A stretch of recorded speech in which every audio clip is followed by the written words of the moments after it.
everyone. Sorry I'm a little bit late today. There was a small issue with some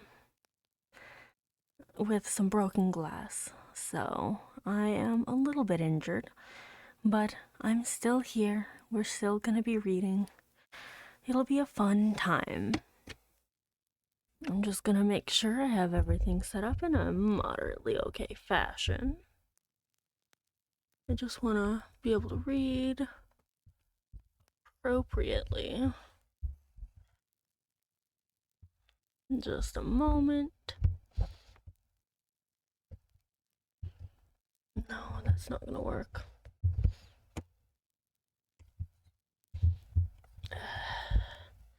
The boom arm is just a touch annoying right now.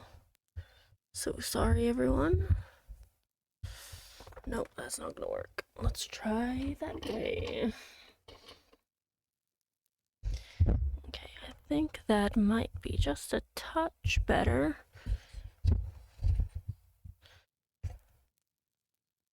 There we go. Sorry if any of the audio wasn't quite good sounding for a moment there. But yes, I'm okay. Just had some slight troubles with, again, broken glass. So, just taking a moment to relax, get everything in order, and have a good time reading today. By the way, just a little reminder, I'm going to be upgrading to my updated model very soon. On the 20th, in fact, for winter solstice, or as I like to call it, Nocturne's Embrace. I know it's such a silly thing to call it, but you know. You gotta be extra, okay? And I want to be very good at being extra.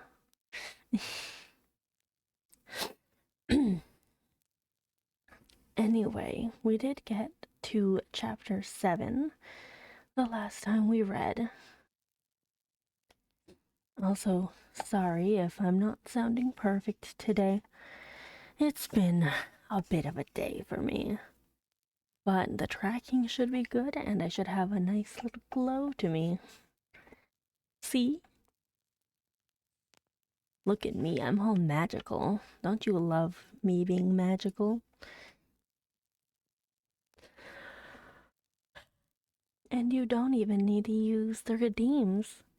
All of the brand new things that I did don't even really apply to this stream. Isn't that so much fun? Like, you can redeem to get me into this lovely outfit anytime you want now. For 5 minutes. Maybe I'll even do the voice, too. I don't know if anyone would like that, though.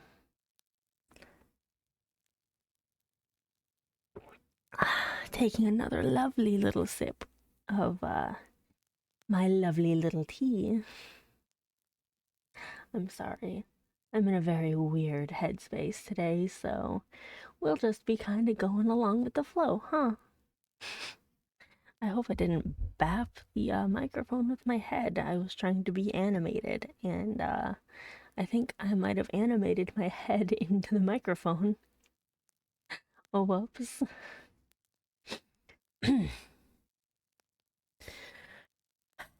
Nice deep breath. And then we can get started on reading. I'm just gonna get the book just a little bit closer. And my phone up just a tiny bit more. So it doesn't look like I'm looking down, because that happened last time for some reason. Okay, that. Just gotta. There we go. There we go. You know, Fight teased me about using this outfit as a thirst trap. And, why not? I look amazing. Okay. Okay. No judgments here. None. Zero. Zip. Zilch. Okay. Let's see if I can scoot this just a little bit more.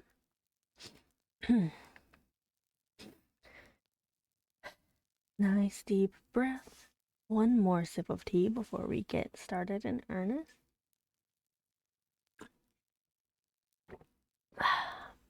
Delightful.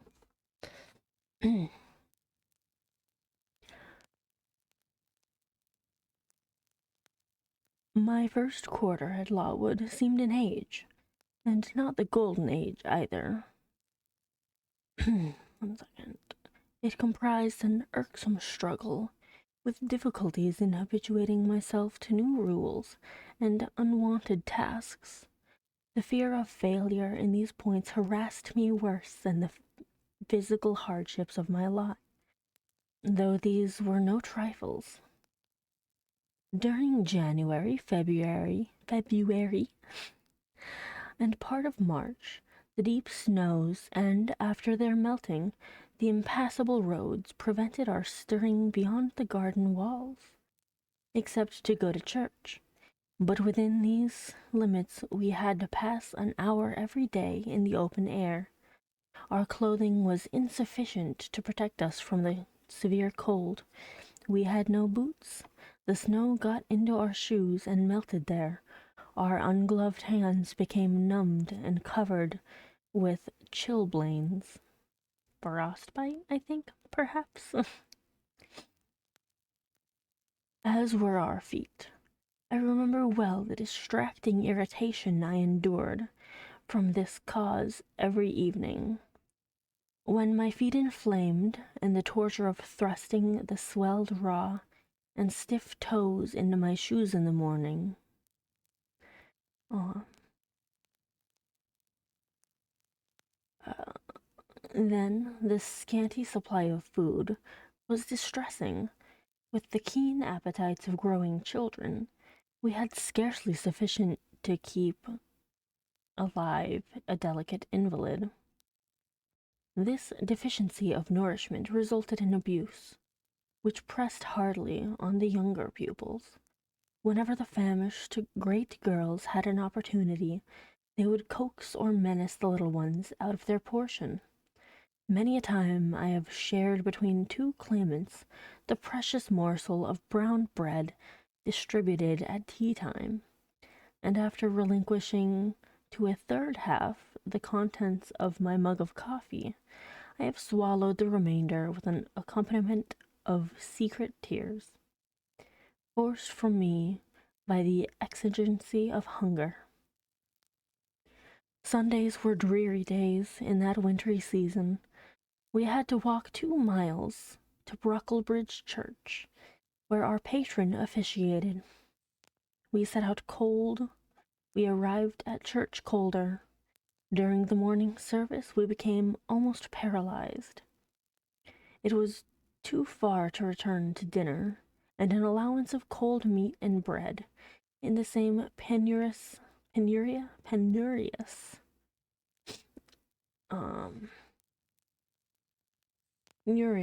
proportion observed in our ordinary meals was served round between the services.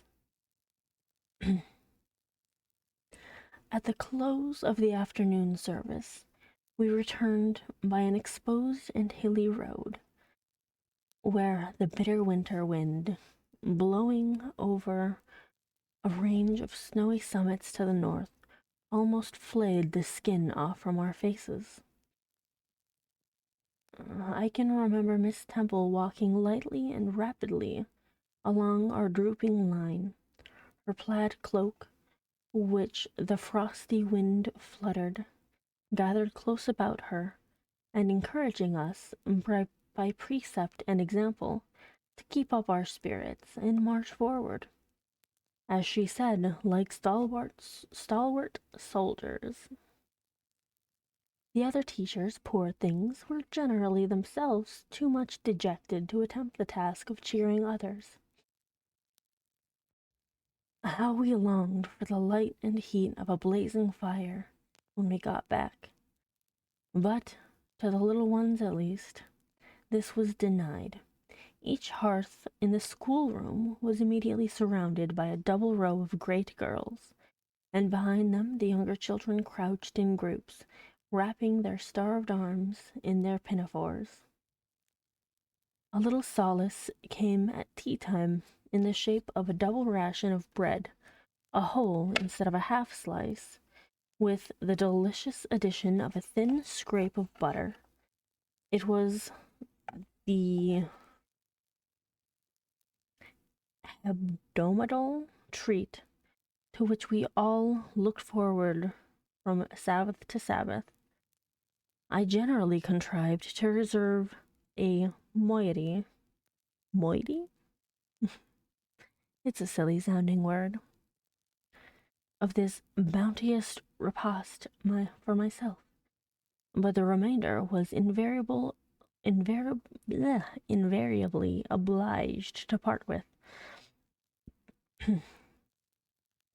The Sunday evening was spent in repeating by heart the church catechism and the 5th, 6th, and 7th chapters of St. Matthew, and in listening to a long sermon read by Miss Miller, whose irrepressible yawns attested her weariness.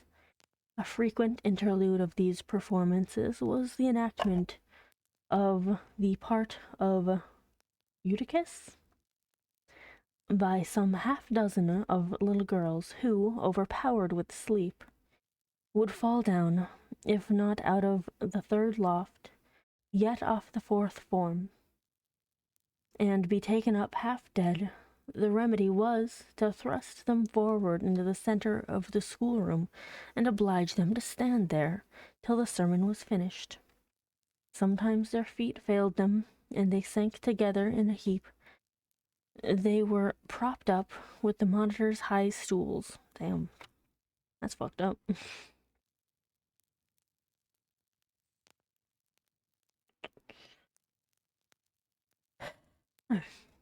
I have not yet alluded to the visits of Mr. Brocklehurst, and indeed the gentleman was from home during the greater part of the first month after my arrival, perhaps prolonging his stay with his friend, the Archdeacon. His absence... God damn it. His absence was a relief to me. I need not say that I had my own reasons for dreading his coming, but come he did at last. One afternoon, I had then been 3 weeks at Lawwood. I know, right? It's silly. Everything is silly. Do you like the little glow that I have around me now? It's so fancy. It's so fancy. I like my glow. I can make it wider, I can make it brighter, but when it's brighter, it tends to make the edges around my form a little bit pixely, which is not fun, actually. Thank you. I really appreciate it. And also, my tracking is quite a bit better because of the fact that I actually have lighting. I started reading a little bit late because I accidentally cut Fleshbody's foot on some broken glass. So, uh, we were trying to find the offending glass and also tending to the foot, meaning gently rinsing it and wrapping it in some paper towels. That's what I've done. That's all the medical things I've done to the foot. I don't know how to take care of that kind of wound. But the blood's not getting on the ground. That's all that matters. Adjusting myself.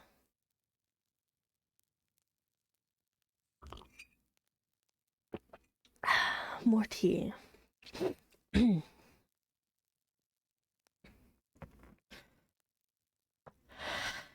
But come he did at last. One afternoon, I had then been 3 weeks at Lawwood, as I was sitting with a slate in my hand, puzzling over a sum in long division, my eyes, raised in abstraction to the window, caught sight of a figure just passing. I recognized almost instinctively that gaunt outline, and when, 2 minutes after, all the school, teachers included, rose en masse, en masse. I'm very good at reading, I promise, totally. It was not necessary for me to look up in order to ascertain whose entrance they thus greeted. A long stride measured the schoolroom, and presently beside Miss Temple, who herself had risen, stood the same black column which had frowned on me so ominously from the hearthrug of Gateshead.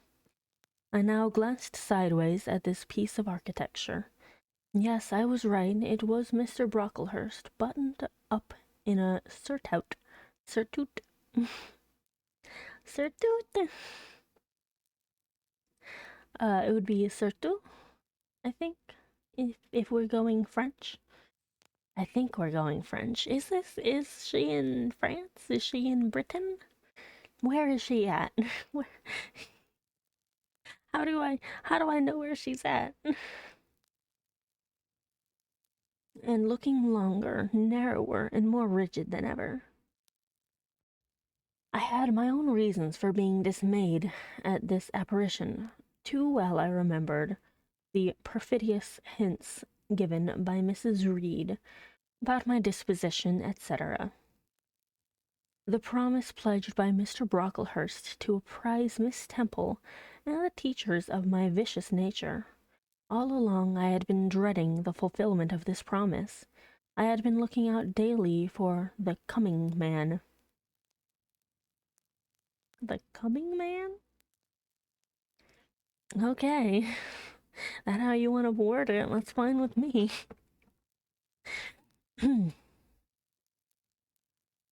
Whose information respecting my past life and conversation was to brand me as a bad child forever. Now there he was. He stood at Miss Temple's side. He was speaking low in her ear. I did not doubt he was making disclosures of my villainy, and I watched her eye with painful anxiety, expecting every moment to see its dark orb turn on me a glance of repugnance and contempt. I listened too, and as I happened to be seated quite at the top of the room, I caught most of what he said. Its import relieved me from immediate apprehension. I suppose, Miss Temple, the thread I bought at Lowton will do. It struck me that it would be just of the quality for the calico chemises, and I sorted the needles to match. You may well tell Miss Smith that I forgot to make a memorandum of the darning needles, but she shall have some papers sent in next week, and she is not on any account to give out more than one at a time to each pupil. If they have more, they are apt to be careless and lose them. And oh, ma'am, I wish the woolen stockings were better looked to. When I was here last, I went into the kitchen garden and examined the clothes drying on the line. There was a quantity of black hose in a very bad state of repair. From the size of the holes in them, I was sure they had not been well mended from time to time. He paused. Your directions shall be attended to, sir, said Miss Temple. And, ma'am, he continued, the laundress tells me some of the girls have 2 clean tuckers in the week. It is too much. The rules limit them to 1. Rude. Also, dang it, I forgot to get the head pats working. I'll give you free head pats. Oh, it's not working. Oh, it's not working. My head pats are broken. Oh no. The head pat is right here, though.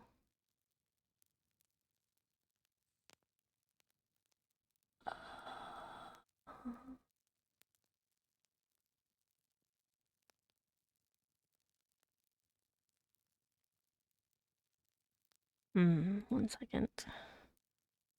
Trying to fix my head pets.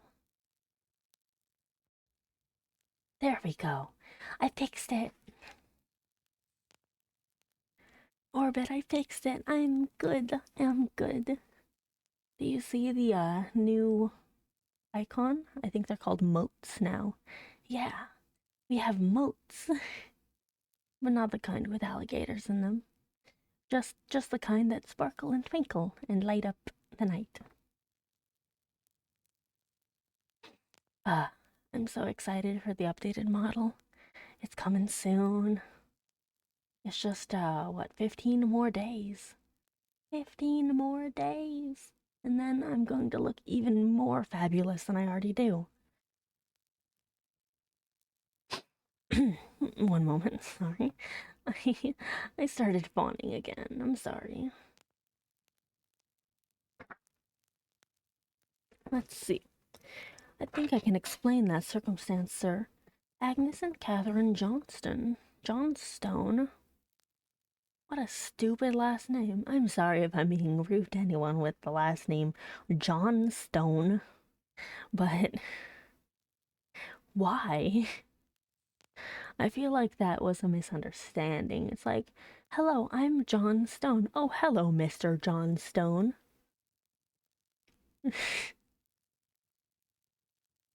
Like it was someone named John with the surname Stone, but misunderstandings happened. I don't know. I think something's wrong with my brain. Anyway, I think I can explain that circumstance, sir. Agnes and Catherine Johnstone were invited to take tea with some friends at Lowton last Thursday, and I gave them leave to put on clean tuckets for the occasion. Mr. Brocklehurst nodded. Well, for once it may pass, but please not to let the circumstance occur too often. Tuckets, yeah. Are they underwear? Is a tucket an underwear? What is a tucket? Also, the ad's about to start, so we can have a conversation about what tuckets are and why anyone would have the surname John Stone. Are they underwear? I feel like tuckets would be underwear, right?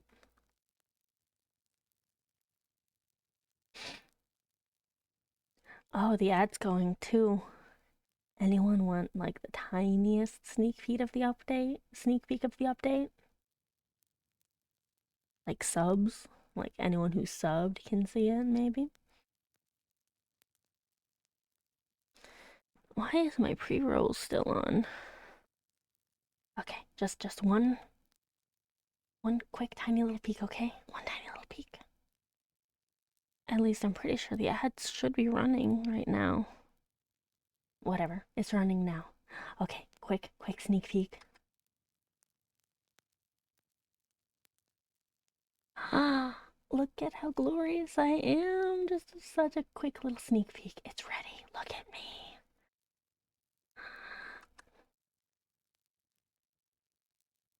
Nothing happened. Nothing happened at all.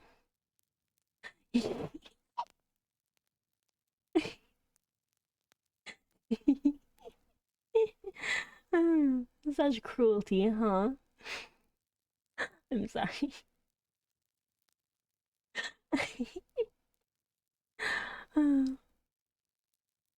I think it looks beautiful, and I honestly cannot wait to start using it. And I love that I have it updated for both this outfit and the other outfit. Okay, almost back. Hi everyone. Hello, welcome back. You didn't miss anything. Totally, it's fine.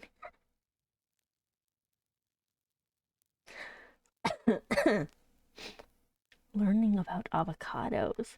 Did you know they're a drupe?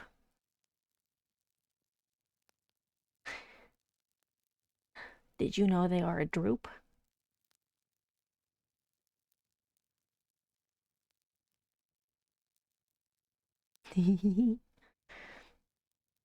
Well, I'm glad that you got a little sneak peek.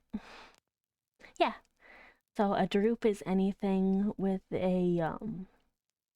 like a singular hard seed in the center. So avocados are drupes. Technically coconuts are also drupes. Peaches are drupes. I'm pretty sure mangoes. Yeah, mango maybe. Apricot is also a drupe. Next ad break, I'll have a rumor for you. Okay. I mean, not a rumor, a riddle. I'll have a riddle next ad break.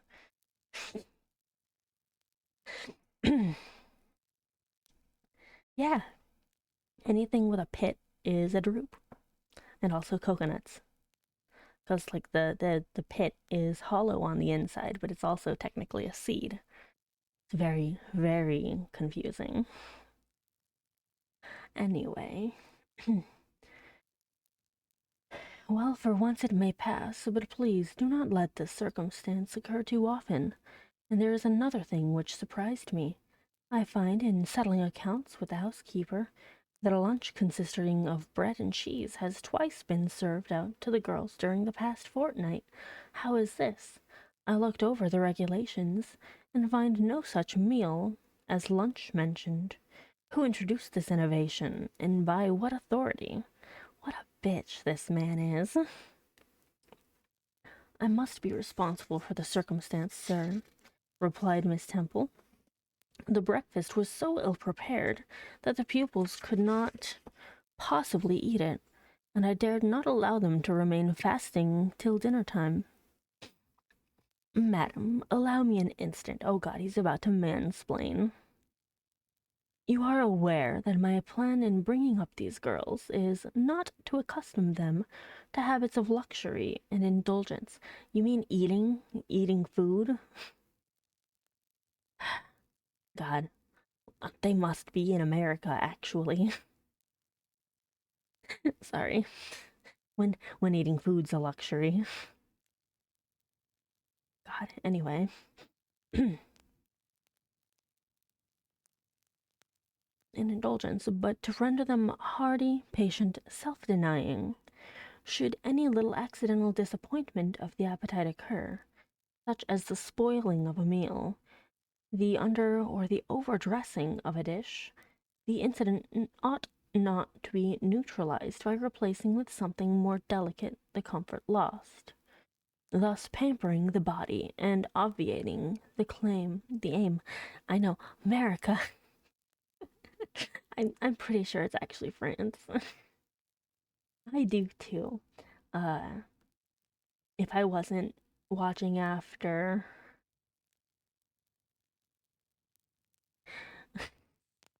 Yes, I know, I know. My my little solace in the void is very cozy and comfy. But yes, I know. If I didn't have the tiny human to help watch after, I'd probably look into some of the expat countries that are paying people to move there. Although you usually need to have employment in the other country too. So I'd have to get that arranged. Anyway, it also costs like $3,000 just to move out of America, which is insane. Anyway, buying.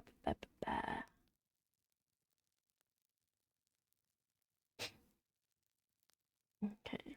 Should any little accidental disappointment of the appetite occur, such as the spoiling of a meal, the under or overdressing of a dish, the incident ought not to be neutralized by replacing with something more delicate the comfort lost, thus pampering the body and obviating the aim of this institution. It ought to be improved to the spiritual edification of the pupils by encouraging them to evince fortitude under temporary privation. A brief address on the occasions would not be mistimed, wherein a judicious instructor would take the opportunity of referring to the sufferings of the primitive Christians, of the torments of martyrs, to the exhortations of our blessed Lord himself, calling upon his disciples to take up their cross and follow him, to his warnings that man shall not live by bread alone, but by every word that proceedeth out of the mouth of God. His divine consolations, if ye suffer hunger or thirst for my sake, happy are ye.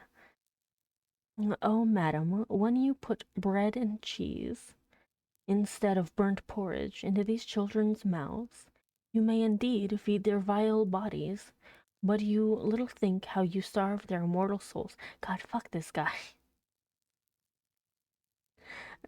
That's a good excuse to fucking starve children, huh?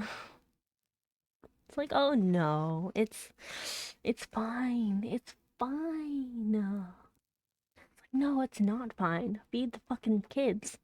Anyway, America.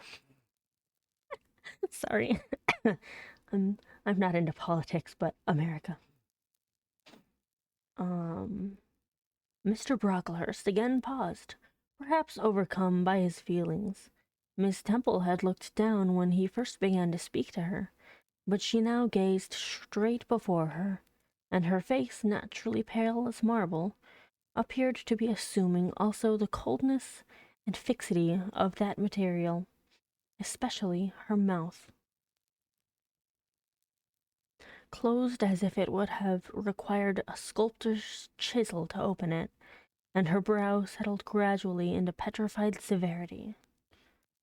Meantime, Mr. Brocklehurst, standing on the hearth with his hands behind his back, majestically surveyed the whole school. Suddenly his eye gave a blink, as if it had met something that either dazzled or shocked its pupil.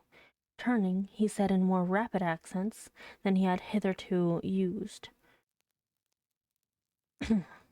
"What, Miss Temple, Miss Temple, what is that girl with curled hair, red hair, ma'am, curled all over?"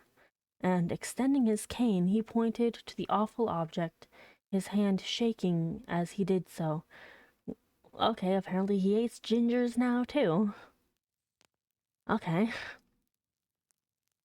"It is Julia Severn," replied Miss Temple very quietly. "Julia Severn, ma'am. And why has she or any other curled hair? Why, in defiance of every precept and principle of this house, does she conform to the world so openly, here in an evangelical charitable establishment, as to wear her hair one mass of curls? Julia's hair curls naturally," returned Miss Temple, still more quietly. "Naturally, yes, but we are not to conform to nature. I wish these girls to be the children of grace. And why that abundance? I have again and again intimated that I desire the hair to be arranged closely, modestly, plainly. Miss Temple, that girl's hair must be cut off entirely. I will send a barber tomorrow, and I will see others who have far too much of the excrescence. That tall girl, tell her to turn around. Tell all the first form to rise up and direct their faces to the wall." Wow. Okay. Miss Temple passed her handkerchief over her lips, as if to smooth away an involuntary smile that curled them. She gave the order, however, and when the first class could take in what was required of them, they obeyed. Leaning a little back on my bench, I could see the looks and grimaces with which they commented on this maneuver. It was a pity Mr. Brocklehurst could not see them too. He would perhaps have felt that, whatever he might do with the outside of the cup and platter, the inside was further beyond his interference than he imagined. He scrutinized the reverse of these living metals some 5 minutes, then pronounced sentence. These words fell like the knell of doom. All those top knots must be cut off. Miss Temple seemed to remonstrate. "Madam," he pursued, pursued. I have a master to serve whose kingdom is not of this world. My mission is to mortify in these girls the lusts of the flesh, to teach them to clothe themselves with shamefacedness and sobriety, not with braided hair and costly apparels. And each of the young persons before us has a string of hair twisted in plaits, which vanity itself might have woven. These, I repeat, must be cut off. Think of the time wasted. Of Mr. Brocklehurst here was interrupted. 3 other visitors, ladies, now entered the room. They ought to have come a little sooner to have heard his lecture on dress, for they were splendidly attired in velvet, silk, and furs. The 2 younger of the trio, fine girls of 16 and 17, had gray beaver hats, then in fashion, shaded with ostrich plumes, and from under the brim of this graceful headdress fell a profusion of light tresses, elaborately curled. The elder lady was enveloped in a costly velvet shawl, trimmed with ermine, and she wore a false front of French curls. Yep. These ladies were differentially received by Miss Temple as Mrs. and the Misses Brocklehurst, and conducted to seats of honor at the top of the room. It seems they had come in the carriage with their reverend relative, and had been conducting a rummaging scrutiny of the room upstairs, while he transacted business with the housekeeper, questioned the laundress, and lectured the superintendent. Now they proceeded to address divers remarks on and reproofs to Miss Smith, who was charged with the care of the linen and the inspection of the dormitories. But I had no time to listen to what they said. Other matters called off and enchanted my attention. Hitherto, while gathering up the discourse of Mr. Brocklehurst and Miss Temple, I had not at the same time neglected precautions to secure my personal safety, which I thought would be effected if I could only elude observation. To this end I sat well back on the form, and while seeming to be busy with my sum, had held my slate in such a manner as to conceal my face. I might have escaped notice had not my treacherous slate somehow happened to slip from my hand, and falling with an obtrusive crash, directly drawn every eye upon me. I knew it was all over now, and as I stooped to pick up the 2 fragments of slate, I rallied my forces for the worst. It came. "A careless girl," said Mr. Brocklehurst, and immediately after, "It is the new pupil, I perceive," and before I could draw breath, "I must not forget I have a word to say respecting her." Then aloud, how loud it seemed to me, "Let the child who broke her slate come forward." God, I'm gonna want to kill this man, aren't I? Of my own accord, I could not have stirred. I was paralyzed, but the 2 great girls who sit on each side of me set me on my legs and pushed me towards the dread judge, and then Miss Temple gently assisted me to his very feet. I caught her whispered counsel. "Don't be afraid, Jane. I saw it was an accident. You shall not be punished." The kind whisper went to my heart like a dagger. Another minute, and she will despise me for a hypocrite, thought I, and an impulse of fury against Reed, Brocklehurst, and Co. bounded in my pulses at the conviction. I was no Helen Burns. I'm I'm already excited. I'm already so excited. Oh man, I want her to fight back so fucking bad. Okay. "Fetch that stool," said Mr. Brocklehurst, pointing to a very high one from which a monitor had just risen. It was brought. "Place the child upon it." And I was placed there, by whom I don't know. I was in no condition to note particulars. I was only aware that they had hoisted me up to the height of Mr. Brocklehurst's nose, that he was within a yard of me, and that a spread of shot orange and purple silk pelisses and a cloud of silvery plumage extended and waved below me. Mr. Brocklehurst hemmed. Ladies, said he, turning to his family, Miss Temple, teachers, and children, you all see this girl. Of course they did, for I felt their eyes directed like burning glasses against my scorched skin. You see, she is yet young. You observe. She possesses the ordinary form of childhood. God has graciously given her the shape that He has given to all of us. No signal deformity points her out as a marked character. Who would think that the evil one had already found a servant in an agent in her? Oh my fucking god, he's saying that the devil's inside of her. Yet such, I grieve to say, is the case. A pause in which I began to steady the palsy of my nerves, and to feel that the Rubicon had passed, and that the trial, no longer to be shirked, must be firmly sustained. My dear children, pursued the black marble clergyman, with pathos, this is a sad, a melancholy occasion, for it becomes my duty to warn you that this girl, who might be one of God's own lambs, is a little castaway, not a member of the true flock, but evidently an interloper and an alien. You must be on your guard against her. You must shun her example, if necessary, avoid her company, exclude her from your sports, and shut her out from your converse. Teachers, you must watch her, keep your eyes on her movements, weigh well her words, scrutinize her actions, punish her body to save her soul, if indeed such salvation be possible. For my tongue falters while I tell it. This girl, this child, the native of a Christian land, worse than many a little heathen who says its prayers to Brahma and kneels before Juggernaut, this girl is a liar. I'm sorry, it's so fucking stupid. He's like, the devil's in this girl. The devil's in this girl.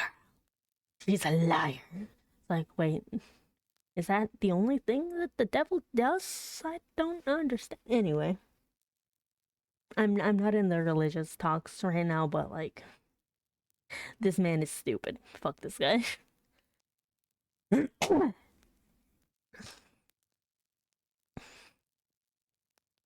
Now came a pause of 10 minutes, during which I, by this time in perfect possession of my wits, observed all the female Brocklehursts produce their pocket handkerchiefs to apply them to their optics, while the elderly lady swayed herself to and fro, and the two younger ones whispered, "How shocking! How shocking!"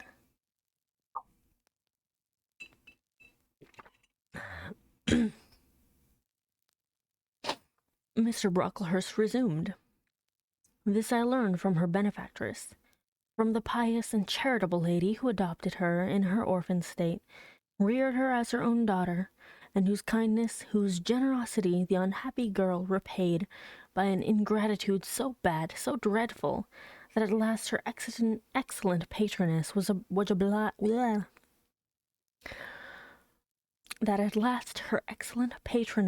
was obliged to separate her from her own young ones, fearful lest her vicious example should contaminate their purity.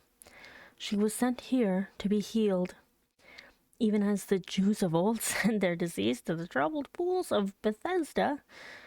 Todd Howard. Sorry, I know that's not, but come on. And teachers, superintendent, I beg of you not to allow the waters to stagnate around her. With this sublime conclusion, Mr. Brocklehurst adjusted the top button of his surtout, muttered something to his family, who rose, bowed to Miss Temple, and then all the great people sailed in state from the room. Turning at the door, my judge said, "Let her stand half an hour longer on that stool, and let no one speak to her during the remainder of the day." There was I then, mounted aloft, I, who had said I could not bear the shame of standing on my natural feet in the middle of the room, was now exposed to general view on a pedestal of infamy. What my sensations were no language can describe. What my sensations were, no language can describe.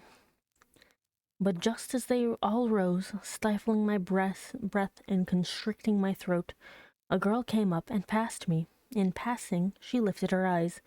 What a strange light inspired them. What an extraordinary sensation that ray sent through me. How the new feeling bore me up. It was as if a martyr, a hero, had passed a slave or victim, and imparted strength in the transit. I mastered the rising hysteria, lifted up my head, and took a firm stand on the stool. Helen Burns asked some slight question about her work of Miss Smith. She was chidden for the triviality of the inquiry, returned to her place, and smiled at me as she again went by. What a smile! I remember it now, and I know that it was the effluence of fine intellect, of true courage. It lit up her marked lineaments, her thin face yet sunken grey eye, like a reflection from the aspect of an angel. Yet at that moment, Helen Burns wore on her arm the untidy badge. Scarcely an hour ago, I had heard her condemned by Miss Scatcherd to a dinner of bread and water on the morrow because she had blotted an exercise in copying it out. Such is the imperfect nature of man. Such spots are there on the disk of the clearest planet, and eyes like Miss Scatcherd's can only see those minute defects, and are blind to the full brightness of the orb. Aww. Aww. It's very romantic and sweet.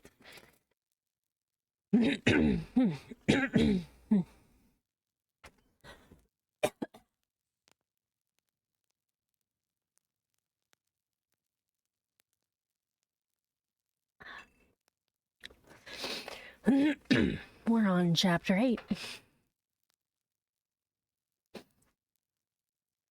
Here the half hour ended. 5 o'clock struck. School was dismissed, and all were gone into the refectory to tea. I now ventured to descend. It was deep dusk. I retired into a corner and sat down on the floor. The spell by which I had been so far supported began to dissolve. Reaction took place, and soon, so overwhelming was the grief that seized me, I sank prostrate with my face to the ground. Now I wept. Helen Burns was not here. Nothing sustained me. Left to myself, I abandoned myself, and my tears watered the boards. I had meant to be so good, and to do so much at Lowood, to make so many friends, to earn respect and win affection. Already I had made visible progress. That very morning I had reached the head of my class. Miss Miller had praised me warmly. Miss Temple had smiled approbation. She had promised to teach me drawing, and to let me learn French, if I continued to make similar improvement 2 months longer. And then I was well received by my fellow pupils, treated as an equal by those of my own age, and not molested by any. Molested means, basically bothered. It's not necessarily a sexual thing, by the way. Like, it's illegal to molest some birds, like some species of birds. It's just, you touch them, you bother them, you bug them. And now here I lay crushed and trodden on, and could I ever rise more? Never, I thought, and ardently I wished to die. While sobbing out this wish in broken accents, someone approached. I started up. Again, Helen Burns was near me. The fading fires just showed her coming up the long, vacant room. She brought my coffee and bread. "Come, eat something," she said. But I put both away from me, feeling as if a drop or crumb would have choked me in my present condition. Helen regarded me probably with surprise. I could not now abate my agitation, though I tried hard. I continued to weep aloud. She sat down on the ground near me, embraced her knees with her arms, and rested her head upon them. In that attitude she remained silent as an Indian Okay. I was the first who spoke. Helen, why do you stay with a girl whom everybody believes to be a liar? Everybody, Jane? Why, there are only 80 people who have heard you called so, and the world contains hundreds of millions.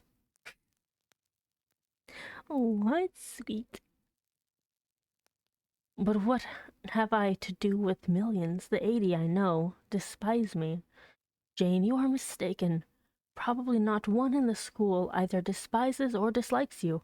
Many, I am sure, pity you much. How can they pity me after what Mr. Brocklehurst has said?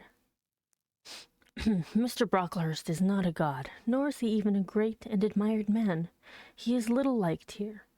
He never took steps to make himself liked. Had he treated you as an especial favorite, you would have found enemies, declared or covert, all around you. As it is, the greater number would offer you sympathy if they dared. Teachers and pupils may look coldly on you for a day or two, but friendly feelings are concealed in their hearts, and if you persevere in doing well, these feelings will ere long appear, so much the more evidently for their temporary suppression. Besides, Jane, she paused.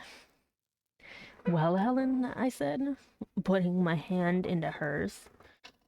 She chafed my fingers so gently to warm them. She chafed my fingers gently to warm them, and went on. If all the world hated you, and believed you wicked, while your own conscience approved you, and absolved you from guilt, you would not be without friends. No. One moment.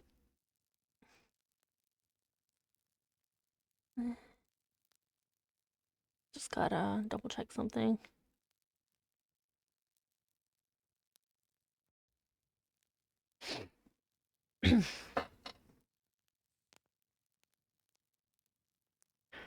No, I know I should think well of myself, but that is not enough. If others don't love me, I would rather die than live. I cannot bear to be solitary and hated, Helen. Look here. To gain some real affection from you or Miss Temple or any other whom I truly love, I would willingly submit to have the bone of my arm broken, or to let a bull toss me, or to stand behind a kicking horse and let it dash its hoof at my chest. Hush, Jane.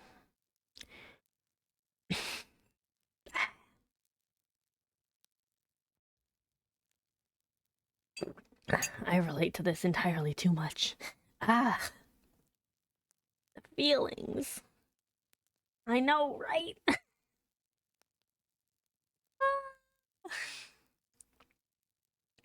I relate too hard.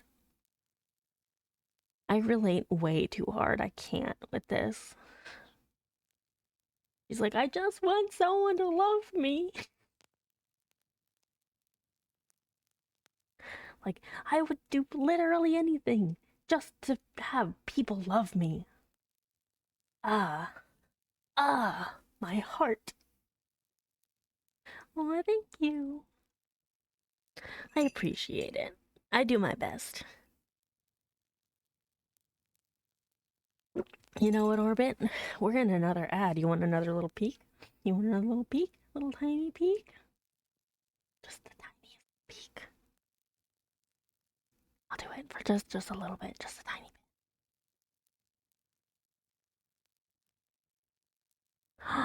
Oh, look at me. This looks so much better. Look, it's so pretty. Okay. That's all you get. That's all you get. Anyway, just gotta wait for the ad break to end. Oh my goodness. Oh, that was a lot. I relate so much with Jane here. Like, it really, in suffering and not being loved appropriately and not receiving the proper amounts of affection, you really do get that kind of mindset. Like, that's a very real mindset, by the way. Because Flesh Body and I have experienced a lot. We've gone through a lot. I mean, I wouldn't be here if Flesh Body hadn't suffered greatly. Yeah, we have that same issue where it's like, just fucking love me, please. Please. Anyway, and we've only recently healed enough to where we don't allow people to hurt us in exchange for love. And, it's been a journey, but we've made it. We've made it to where we don't let people hurt us just for love. Anyway, back to Jane Eyre, where children are talking about needing love and wanting it so bad. Another sip of tea. Hush, Jane. You think too much of the love of human beings. You are too impulsive, too vehement. The sovereign hand that created your frame and put life into it has provided you with other resources than your feeble self, or than creatures feeble as you. Besides this earth, and besides the race of men, there is an invisible world and a kingdom of spirits. That world is round us, for it is everywhere, and those spirits watch us. They are commissioned to guard us. And if we were dying in pain and shame, if scorn smote us on all sides, and hatred crushed us, angels see our tortures, recognize our innocence, if innocent we be, as I know you are of this charge, which Mr. Brocklehurst has weakly and pompously repeated at second hand from Mrs. Reed. For I read a sincere nature in your ardent eyes, and on your clear front. And God waits only for the separation of spirit from flesh to crown us with a full reward. Why, then, should we ever sink overwhelmed with distress, when life is so soon over, and death is so certain an entrance to happiness, to glory? Wow, someone needs to check in on Helen. Someone needs to check in on this child. I'm a little bit worried about her. I was silent. Helen had calmed me, but in the tranquility she imparted there was an alloy of inexpressible sadness.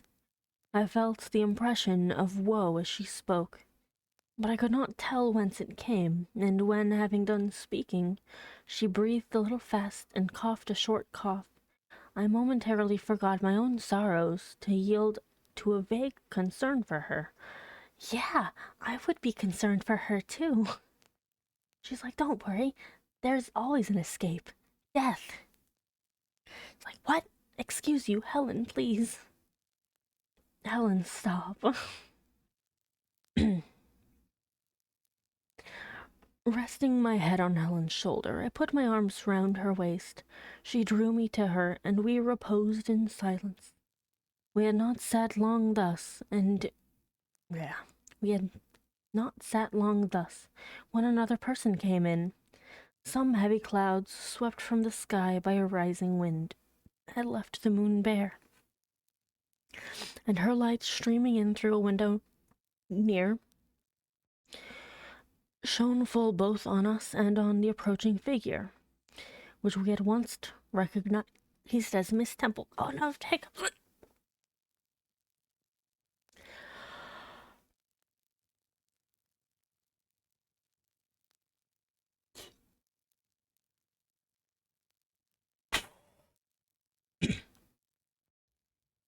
I must breathe.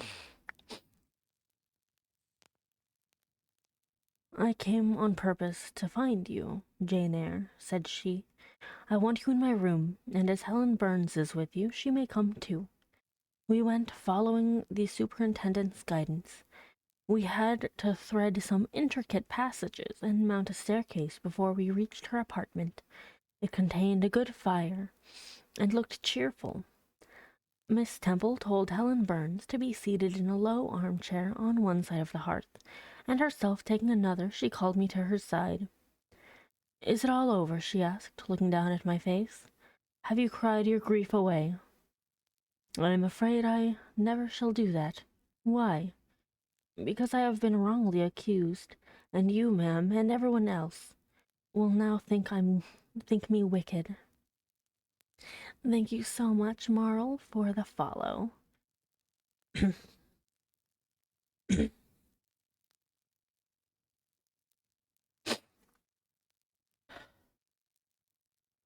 We shall think you what you prove yourself to be, my child. Continue to act as a good girl, and you will satisfy us. Shall I, Miss Temple?" "You will," said she, passing her arm around me. "And now tell me, who is the lady whom Mr. Brocklehurst called your benefactress?" "Mrs. Reed, my uncle's wife. My uncle is dead, and he left me to her care." "Did she not, then, adopt you of her own accord?" "No, ma'am. She was sorry to have to do it, but my uncle, as I have often heard the servants say, got her to promise before he died that she would always keep me." "Well now, Jane, you know, or at least I will tell you, that when a criminal is accused, he is always allowed to speak in his own defense. You have been charged with falsehood. Defend yourself to me as well as you can. Say whatever your memory suggests is true, but add nothing and exaggerate nothing." I resolved, in the depth of my heart, that I would be most moderate, most correct, and, having reflected a few minutes in order to arrange coherently what I had to say, I told her all the story of my sad childhood. Exhausted by emotion, my language was more subdued than it generally was when it developed that sad theme, and, mindful of Helen's warnings against the indulgence of resentment, I infused into the narrative far less gall and wormwood than ordinary. Thus restrained and simplified, it sounded more credible. I felt as I went on that Miss Temple fully believed me.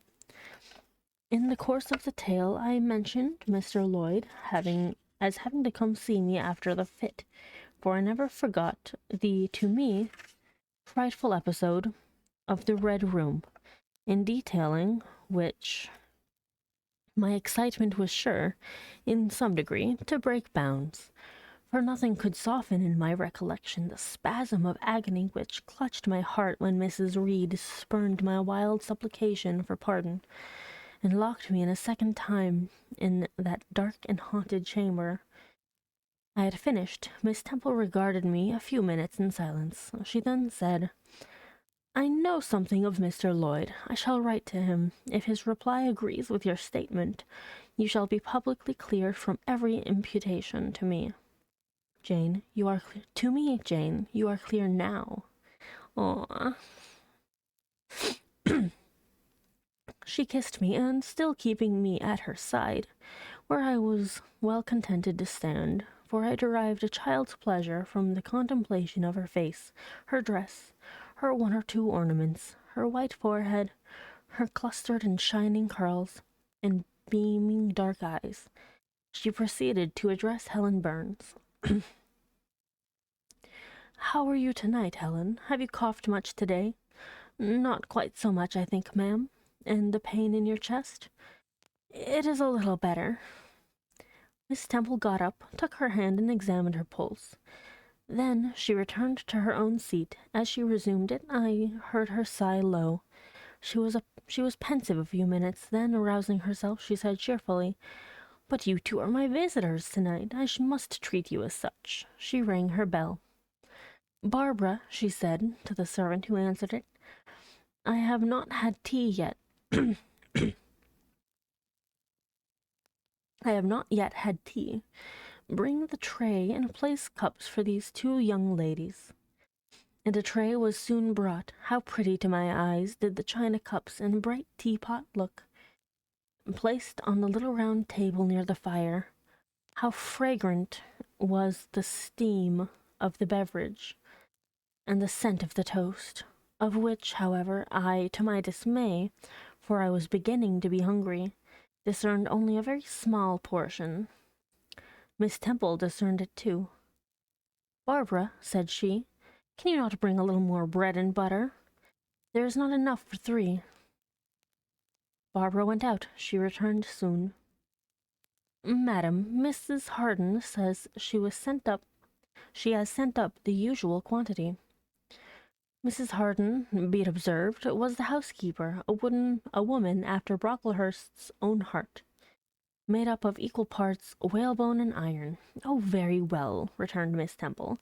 "We must make do, Barbara, I suppose." And as the girl withdrew, she added, smiling, "Fortunately, I have it in my power to supply deficiencies for this once." Sassy. I love Miss Temple. Having invited Helen and me to approach the table, and placed before each of us a cup of tea with one delicious but thin morsel of toast, she got up, unlocked a drawer, and taking from it a parcel wrapped in paper, disclosed presently to our eyes a good-sized seed cake. Delicious. "I meant to give each of you some of this to take with you," said she, "but as there is so little toast, you must have it now." And she proceeded to cut slices with a generous hand. We feasted that evening as on nectar and ambrosia, and not the least delight of the entertainment was the smile of gratification with which our hostess regarded us, as we satisfied our famished appetites on the delicate fare she liberally supplied. Tea over and the tray removed, she again summoned us to the fire. We sat one on each side of her, and now a conversation followed between her and Helen, which it was indeed a privilege to be admitted to hear. Miss Temple had always something of serenity in her air, of state in her mien, of refined propriety in her language, which precluded deviation into the ardent, the excited, the eager, something which chastened the pleasure of those who looked on her and listened to her, by a controlling sense of awe, and such was my feeling now. But as to Helen Burns, I was struck with wonder. The refreshing meal, the brilliant fire, the presence and kindness of her beloved instructress, or perhaps more than all these, something in her own unique mind had roused her powers within her.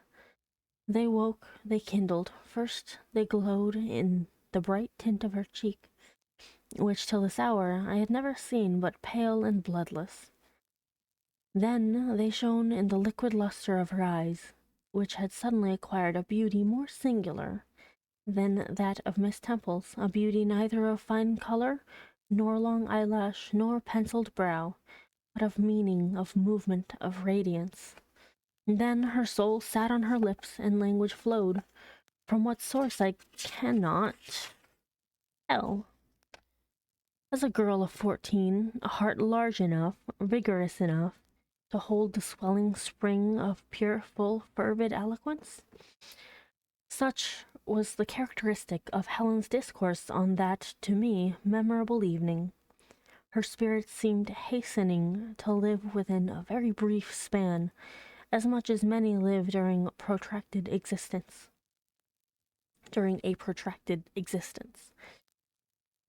They conversed of things I had never heard of nations in times past, of countries far away, of secrets of nature discovered or guessed at. They spoke of books, how many they had read, what stores of knowledge they possessed. Then they seemed so familiar with French names and French authors, but my amazement reached its climax when Miss Temple asked Helen if she sometimes snatched a moment to recall the Latin her father had taught her. "Hello, Zetta, how are you doing today? Sorry, by the way, I don't really do shout-outs on my ASMR streams, but that is perfectly fine. I don't really have many people watching. I'm doing well. I stepped on some broken glass today, so that was a fun little adventure just before stream. It's okay though. Oh, thank you. I really appreciate it. I hope you're having a lovely day. By the way, we are reading Jane Eyre. We are on chapter 8 currently. And they are hanging out with Miss Temple after Mr. Brocklehurst was a bastard man. And apparently Helen is quite interesting and very well learned.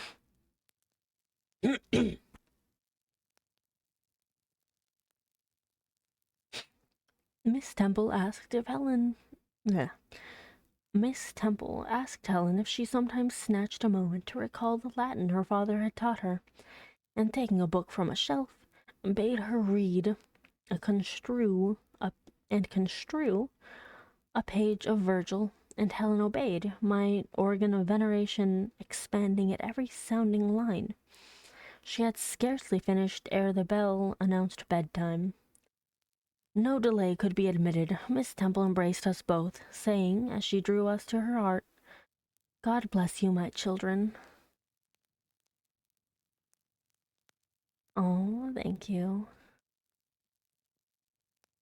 my light. But I want our friendship to grow. Nice to meet you. It's lovely to meet you, too. I'm. That's a very sweet. I'm. I'm kind of blushing really bad now.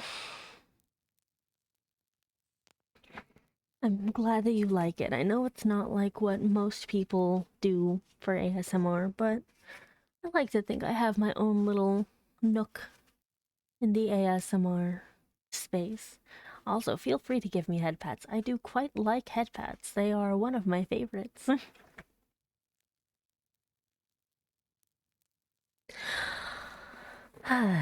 Lovely. Thank you.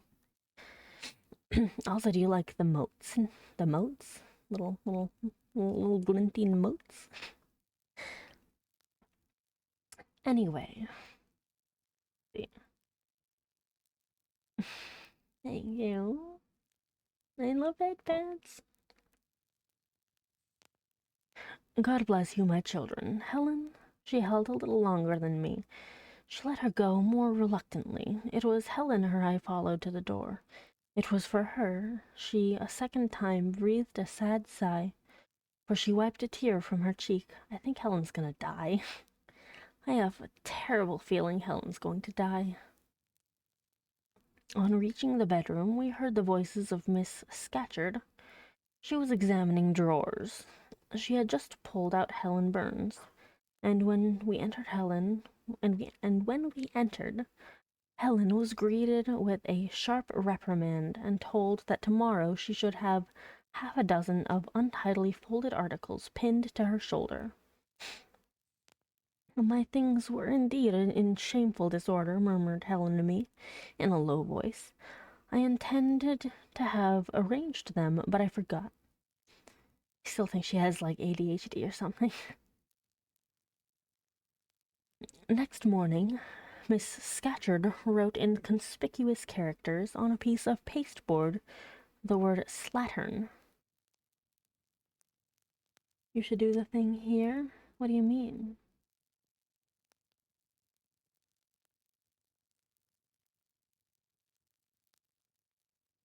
I am going to accept that friend request. I'm just kinda currently doing stuff, you know? Slattern, and bound it like a phylactery around Helen's large, mild, intelligent, and benign-looking forehead.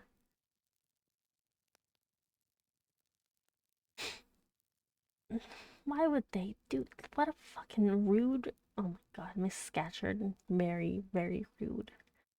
Public shaming of a child. Want my community to lend my strength? Oh, thank you so much. Thank you. I really appreciate it. I. There's no. You don't have to, though. It's fine. I'll grow. However, I'll grow at the pace that I grow. And I can only hope that I grow more and more over time. I hold hope. Oh, thank you. Thank you. You're too kind. Oh, thank you. I really appreciate it. Oh, thank you so much for the follow, Ace. I really appreciate it.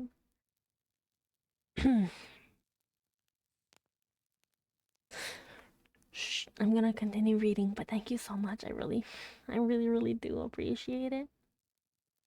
Next morning, Miss Scatcherd wrote in conspicuous characters. Thank you so much, Kachingo. Thank you. Thank you so much. Oh my goodness. I really appreciate it. Oh my goodness. Y'all are gonna make me blush. Chachingo, not I, I,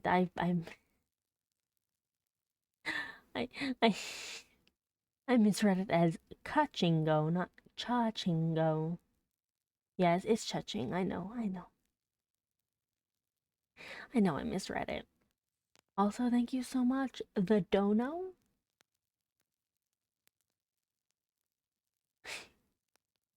I uh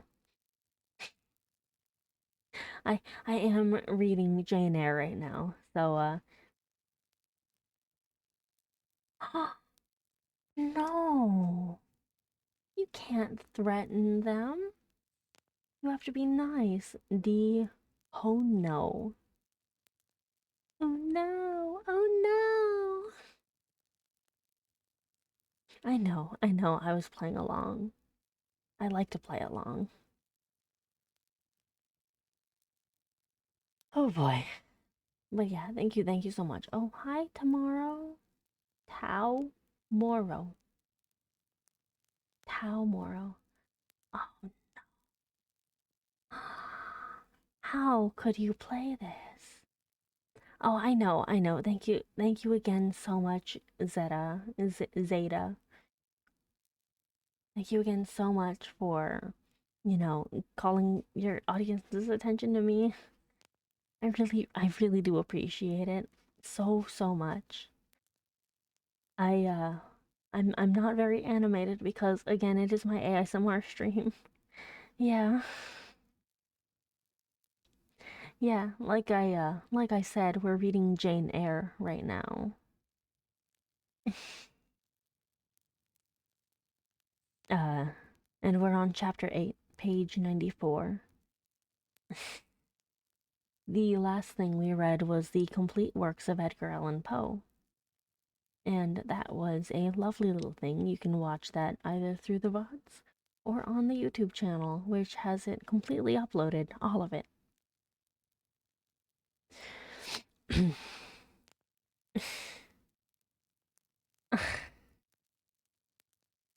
Thank you.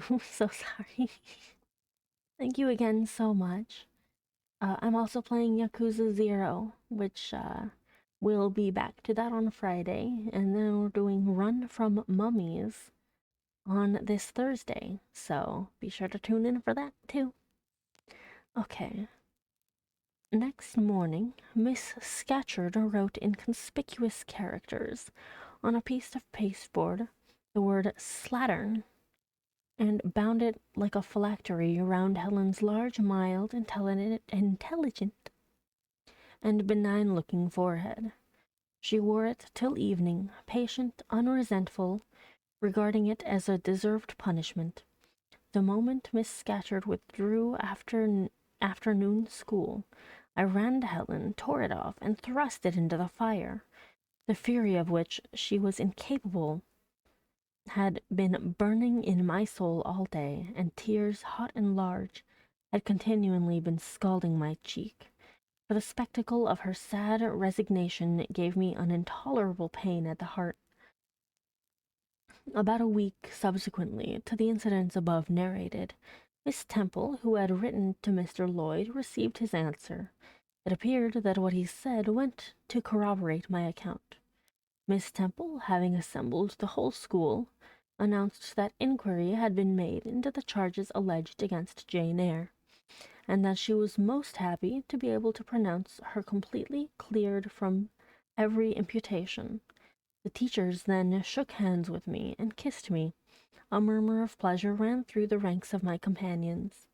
Thus relieved of a grievous load, I, from that hour, set to work afresh, resolved to pioneer my way through every difficulty.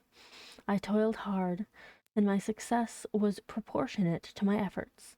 My memory, not naturally tenacious, improved with practice. Exercise sharpened my wits. In a few weeks I was promoted to a higher class. In less than 2 months I was allowed to commence French and drawing. I learned the first two tenses of the verb être, and sketched my first cottage, whose walls, by the by, outrivaled in slope those of the Leaning Tower of Pisa.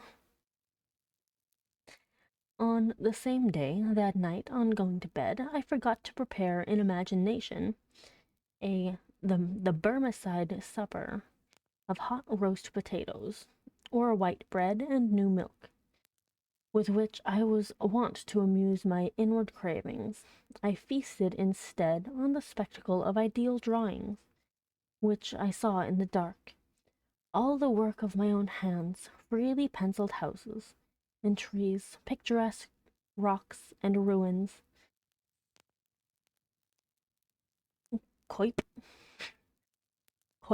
like groups of cattle, sweet paintings of butterflies hovering over unblown roses, of birds picking at ripe cherries, of wrens' nests enclosing pearl-like eggs, wreathed about with young ivy sprays.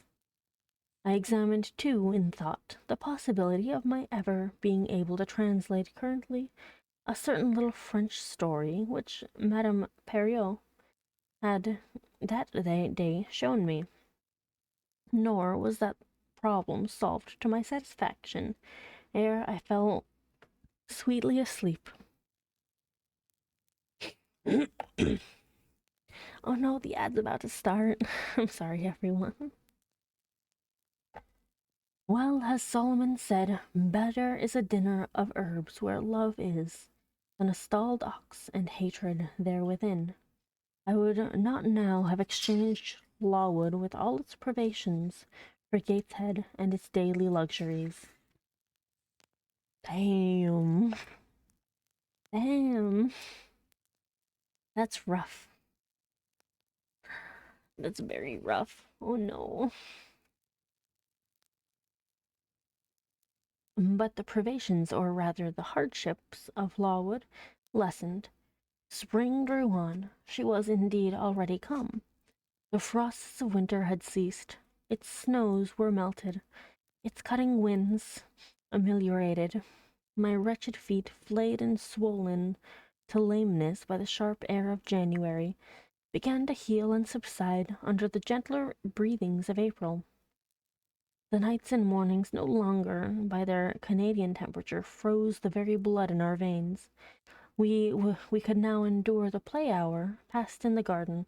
Sometimes on a sunny day it began even to be pleasant and genial, and the greenness grew over those brown beds, which, freshening daily, suggested the thought that hope traversed them at night, and left each morning brighter traces of her steps.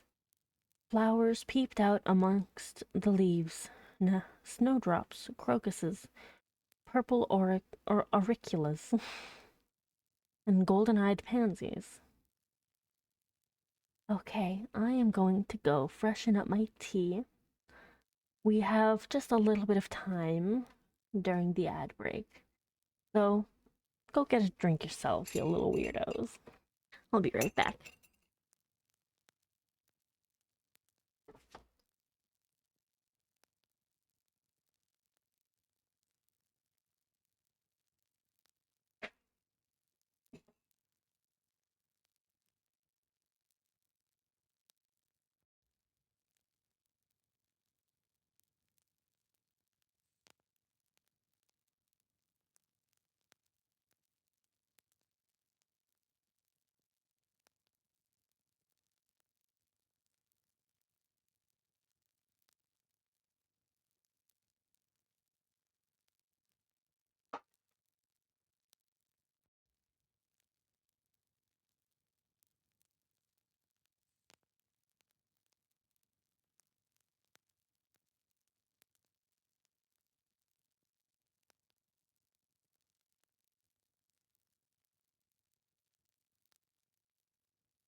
And I return with 5 seconds to spare.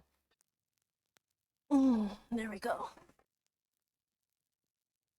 Welcome back, everyone. I have freshened up my tea. I really want more tea. I found a tea advertised to me because I love the color purple. I found this tea that is purple. That's it. That's the only reason. That's the only reason it was advertised to me. Is because it's like, oh, she loves purple. Anyway, on Thursday afternoons, half holidays, we now took walks and found still sweeter flowers opening by the wayside under the hedges.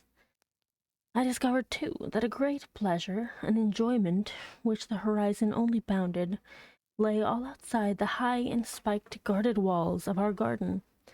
This pleasure consisted in prospect of noble summits girdling a great hill hollow, which in verdure and shadow, in a bright beck full of dark stones and sparkling eddies. How different had this scene looked when I viewed it laid out beneath the iron sky of winter, stiffened in frost, shrouded with snow, when mists as chill as death wandered to the impulse of east winds along those purple peaks, and rolled down Ing and home till they blended with the frozen fog of the beck. That beck itself was then a torrent, turbid and curbless. It tore asunder the wood and sent a raving sound through the air, often thickened with wild rain and or whirling sleet, and for the forests on its banks that showed only ranks of skeletons. April advanced to May, a bright, serene May it was, days of blue sky, placid sunshine, and soft western or southern gales filled up its duration.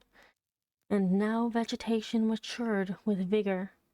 Lawwood shook loose its tresses. It became all green, all flowery. Its great elm, ash, and oak skeletons were restored to majestic life. Woodland plants sprang up profusely in its recesses. Unnumbered varieties of moss filled its hollows. Yes! Yes! More moss, more moss, more moss, more moss, more moss. Sorry.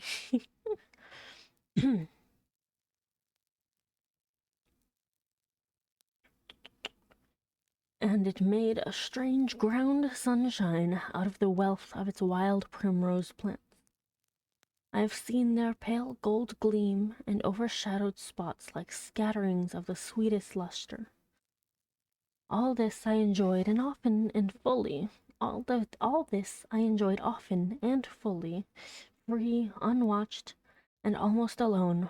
For this unwonted liberty and pleasure there was a cause, to which it now becomes my task to advert.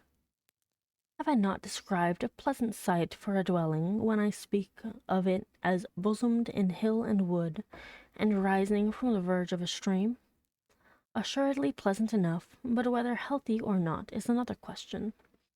That forest dell where Lawwood lay was the cradle of fog and fog-bred pestilence, which, with the quickening spring, crept into the orphan asylum, breathed typhus through its crowded schoolroom and dormitory, and ere May arrived, transformed the seminary into a hospital.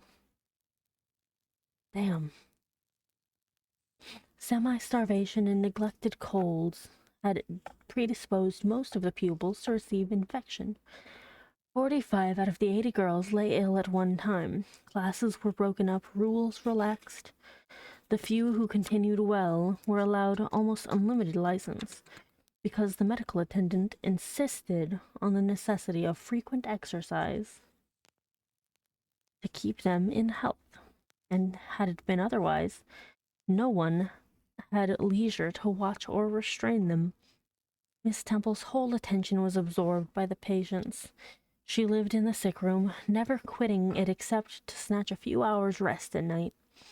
The teachers were fully occupied with packing up and making other necessary preparations for the departure of those girls who were fortunate enough to have friends and relations able and willing to remove them from the seat of contagion. Many, already smitten, went home only to die. Yikes, some died at the school and were buried quietly and quickly, the nature of the malady forbidding delay. Yeesh. Yikes. A wild disease had thus become an inhabitant of Lawwood, and death its frequent visitor, while there was gloom and fear within its walls, while its rooms and passages steamed with hospital smells, the drug and the pastille striving vainly to overcome the effluvia of mortality. That bright May shone unclouded over the bold hills and beautiful woodland out of doors.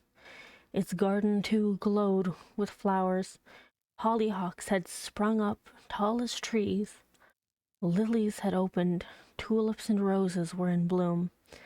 The borders of the little beds were gay with pink thrift and crimson double daisies.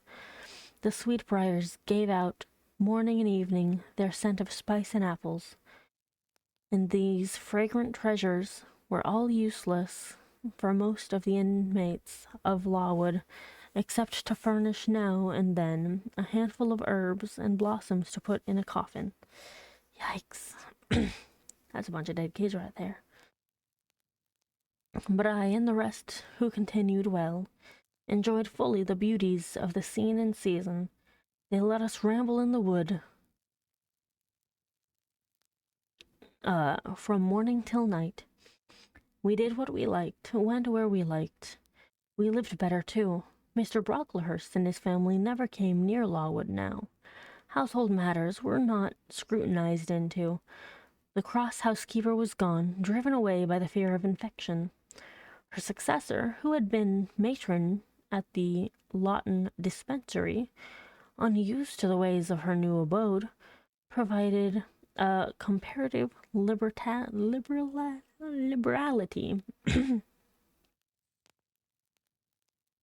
Besides, there were fewer to feed, the sick could eat little, our breakfast basins were better filled. When there was no time to prepare a regular dinner, which often happened, she would give us a large piece of cold pie or a thick slice of bread and cheese, and this we carried away with us to the wood, where we each chose the spot we liked best, and dined sumptuously. My favorite seat was a smooth and broad stone, rising white and dry from the very middle of the beck, and only to be got at by wading through the water, a feat I accomplished barefoot. The stone was just broad enough to accommodate comfortably another girl and me.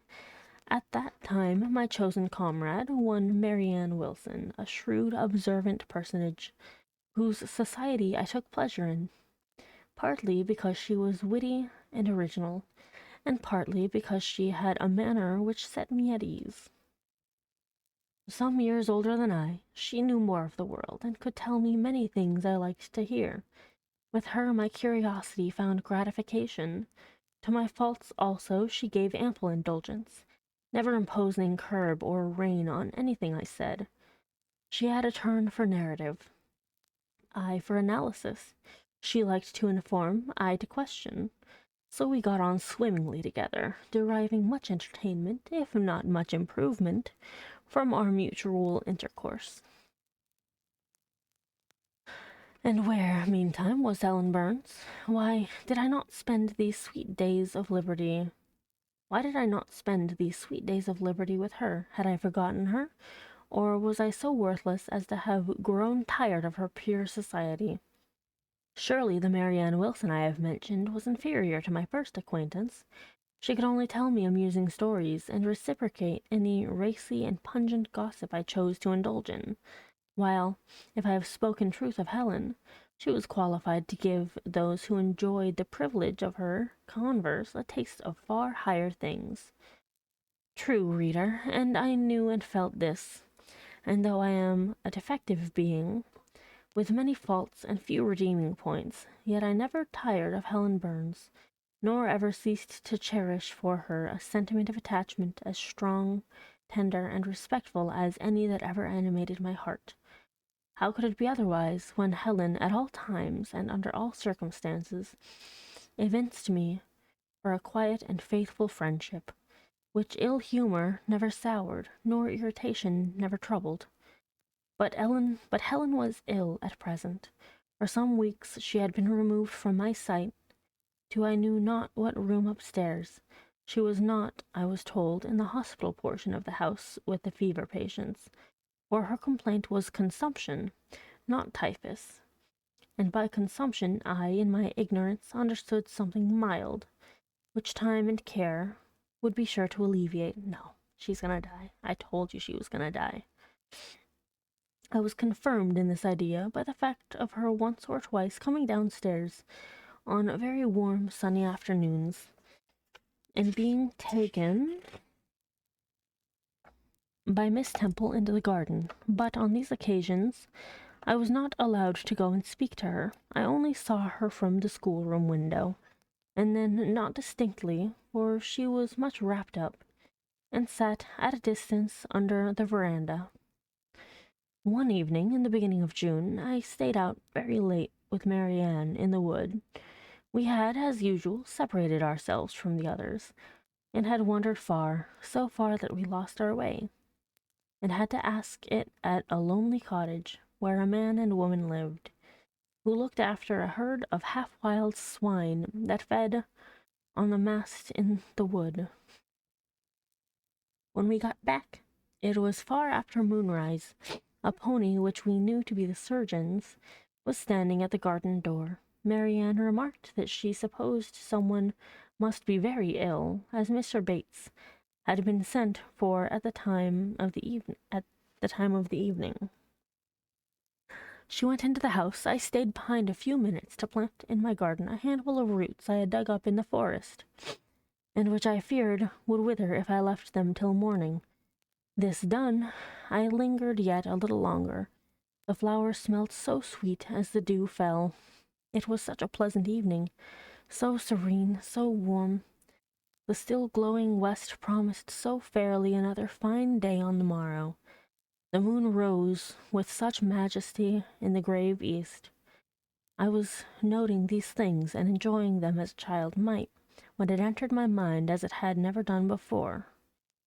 How sad to be lying now on a sick bed, and to be in danger of dying. This world is pleasant. It would be dreary to be called from it, and to have to go who knows where.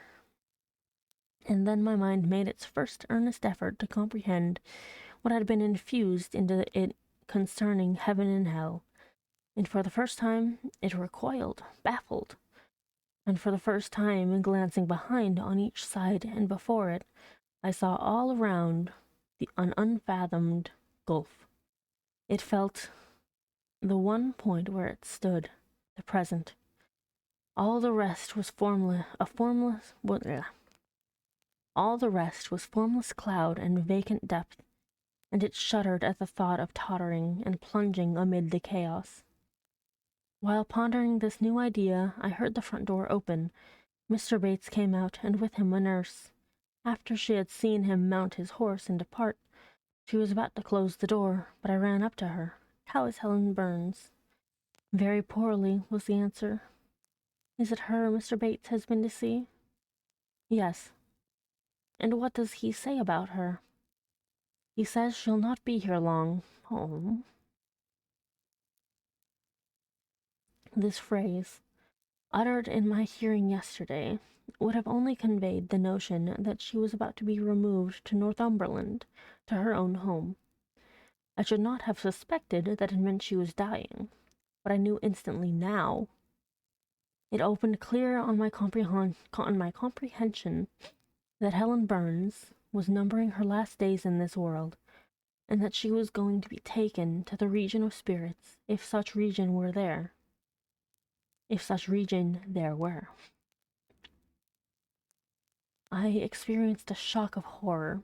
and then a strong thrill of grief, then a desire, a necessity to see her, and I asked in what room she lay. "She is in Miss Temple's room," said the nurse. "May I go up and speak to her?" "Oh, no, child, it is not likely, and now it is time for you to come in. You'll catch the fever if you stop when the dew is falling. If you stop out when the dew is falling." The nurse closed the front door. I went in by the side entrance which led to the schoolroom. I was just in time. It was 9 o'clock, and Miss Miller was calling the pupils to go to bed. It might be 2 hours later, probably near 11, when I, not having been able to fall asleep, and deeming, from the perfect silence of the dormitory, that my companions were all wrapped in profound repose, rose softly, put on my frock over my night-dress, and without shoes, crept from the apartment and set off in quest of Miss Temple's room. It was quite at the other end of the house, but I knew my way, and the light of the unclouded summer moon, entering here and there at passage windows, enabled me to find it without difficulty. An odor of camphor and burnt vinegar warned me when I came near the fever room, and I passed its door quickly, fearful lest the nurse who sat up all night should hear me. I dreaded being discovered and sent back, for I must see Helen. I must embrace her before she died. I must give her one last kiss, exchange with her one last word. Having descended a staircase, traversed a portion of the house below, and succeeded in opening and shutting without noise 2 doors, I reached another flight of steps. These I mounted, and then just opposite to me was Miss Temple's room. A light shone through the keyhole from under the door. A profound stillness pervaded the vicinity. Coming near, I found the door slightly ajar, probably to admit some fresh air into the close abode of sickness. Indisposed to hesitate, full of impatient impulses, soul and senses quivering with keen throes, I put it back and looked in. My eye sought Helen and feared to find death. Close by Miss Temple's bed, half covered with its white curtains, there stood a little crib. I saw the outline of a form under the clothes, but the face was hid by the hangings. The nurse I had spoken to in the garden sat in an easy chair asleep. An unsnuffed candle burnt dimly on the table. Miss Temple was not to be seen. I knew afterwards that she had been called to a delirious patient in the fever room. I advanced, then paused by the crib side, my hand still on the curtain, but I preferred speaking before I withdrew it. I still recoiled at the dread of seeing a corpse. "Helen," I whispered softly, "are you awake?" She stirred herself, put back the curtain, and I saw her face, pale, wasted, but quite composed. She looked so little changed that my fear was instantly dissipated. "Can it be you, Jane?" she asked in her own gentle voice. "Oh," I thought, "she's not going to die. They are mistaken. She could not speak and look so calmly if she were." I got onto her crib and kissed her. Her forehead was cold, and her cheek both cold and thin, and so were her hand and wrist, but she smiled as of old. "Why are you come here, Jane? It is past 11 o'clock. I heard it strike some minutes since. I came to see you, Helen. I heard you are very ill, and I could not sleep till I had spoken to you." "You came to bid me good-bye, then?" "You are just in time, probably. Are you going somewhere, Helen? Are you going home?" "Yes, to my long home, my last home."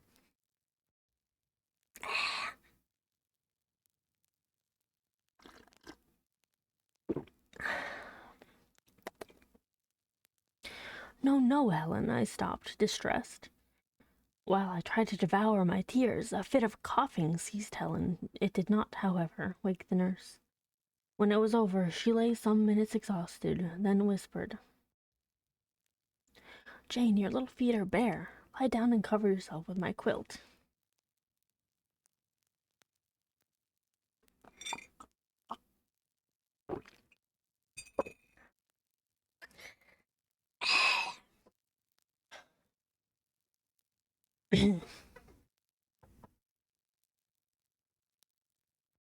That's a lot. Damn.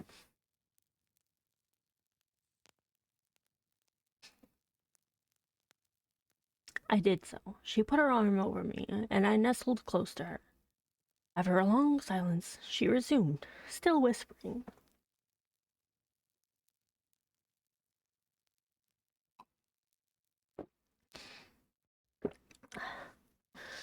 "I am very happy, Jane. When you hear that I am dead, you must be sure and not grieve. There's nothing to grieve about. We all must die one day. And the illness which is removing me is not painful. It is gentle and gradual. My mind is at rest. I leave no one to regret me much. I have only a father, and he is lately married and will not miss me. By dying young, I shall escape great sufferings.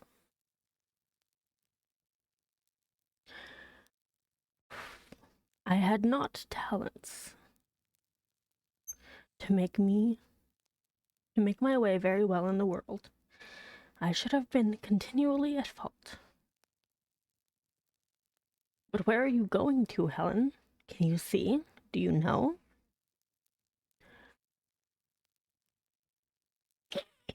"Hi, Loa." Ah.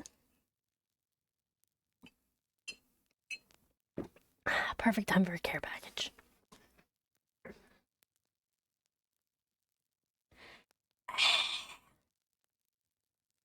Dying child talking to another child.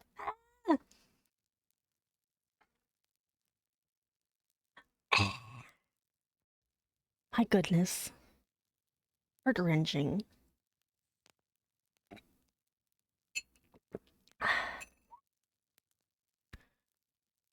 Nice big stretch.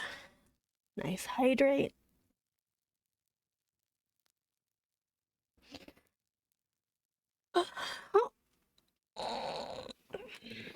Taking a breath.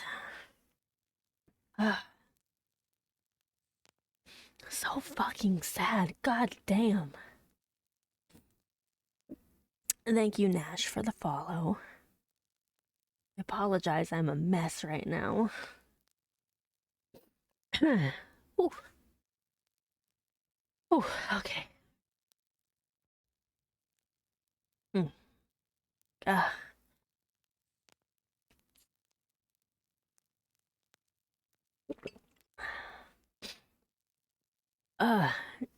just reading about a dying child and another child basically realizing that death happens and freaking out and going to talk to the dying child. That's how my day's going. That's the part of the book we're at, by the way. Also stepped on a piece of broken glass. That was unfortunate.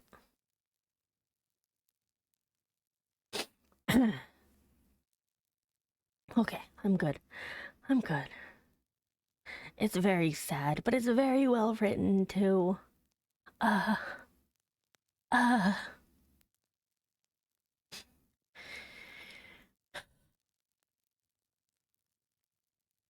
But where are you going to, Helen? Can you see? Do you know?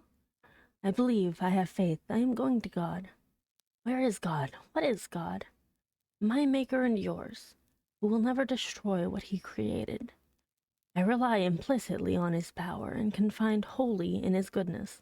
I count the hours till that eventful one arrives, which shall restore me to him, reveal him to me. You are sure then, Helen, that there is such a place as heaven, and that our souls can get to it when we die? I am sure there is a future state. I believe God is good. I can resign my immortal part to him, without any misgiving. God is my father. God is my friend. I love him. I believe he loves me.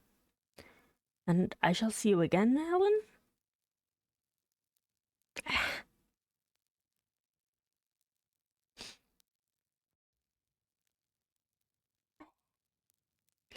And shall I see you again, Helen, when I die? Ugh.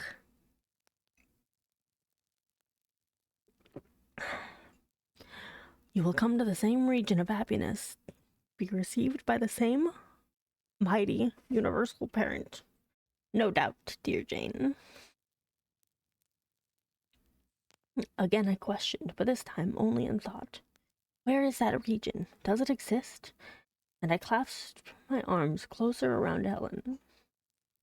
She seemed dearer to me than ever. I felt as if I could not let her go. I lay my face hidden on her neck.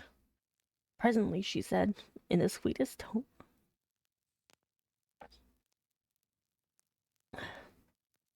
"How comfortable I am. That last fit of coughing has tired me a little. I feel as if I could sleep. But don't leave me, Jane. I like to have you near me."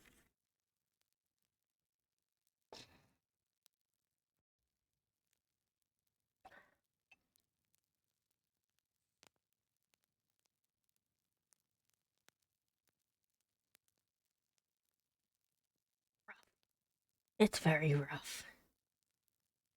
I'll stay with you, dear Helen. No one shall take me away. Are you warm, darling? Yes. Good night, Jane. Good night, Helen. She kissed me, and I her, and we both soon slumbered.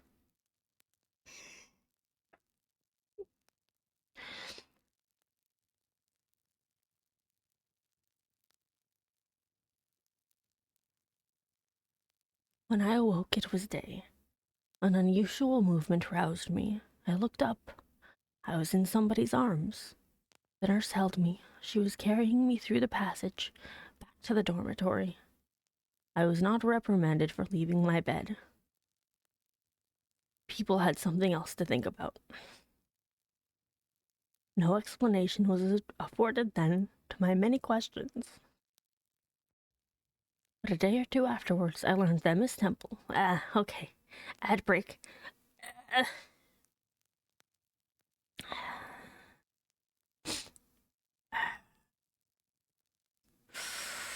ah,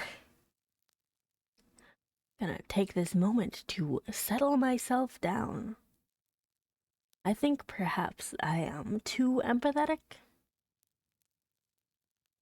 Or I get lost in the world of the book entirely too much. Because, oh my god, my heart.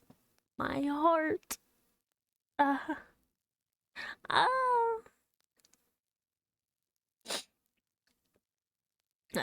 So depressing. I already miss Helen. I know that Helen died. I'm getting so many flashbacks to, what? I don't know what the movie was called. But it's the thing that happens in it is the boy dies due to bee stings when he goes back for something of the girls. I'm getting flashbacks to that. Oh my god. It's so sad. A child dying of consumption. Oh, okay. We're good. We're gonna get through this chapter. I promise we're gonna get through this chapter. I was in somebody's arms. The nurse held me. She was carrying me through the passage back to the dormitory. I was not reprimanded for me leaving my bed. People had something else to think about. No explanation was afforded then to my many questions. But a day or two afterwards, I learned that Miss Temple, on returning to her own room at dawn, had found me laid in the crib, my face against Helen Burns' shoulder, my arm round her neck. I was asleep, and Helen was dead. Her grave is in Brocklebridge churchyard. For 15 years after her death, it was only covered by a grassy mound, but now a gray marble tablet marks the spot, inscribed with her name and the word Resurgam. I don't know what that word means. Okay. We made it past it. We're at chapter 10. We got it. We're fine. Everything's fine.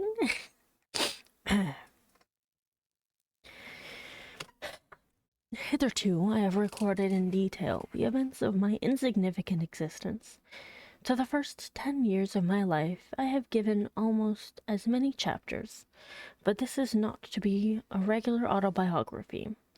I am only bound to invoke memory where I know her responses will possess some degree of interest. Therefore, I now pass a space of 8 years almost in silence. A few lines only are necessary to keep up the links of connection. When the typhus fever had fulfilled its mission of devastation at Lawwood, it gradually disappeared from thence, but not till its virulence and the number of its victims had drawn public attention on the school. Inquiry was made into the origin of the scourge, and by degrees various facts came out which excited public indignation in a high degree.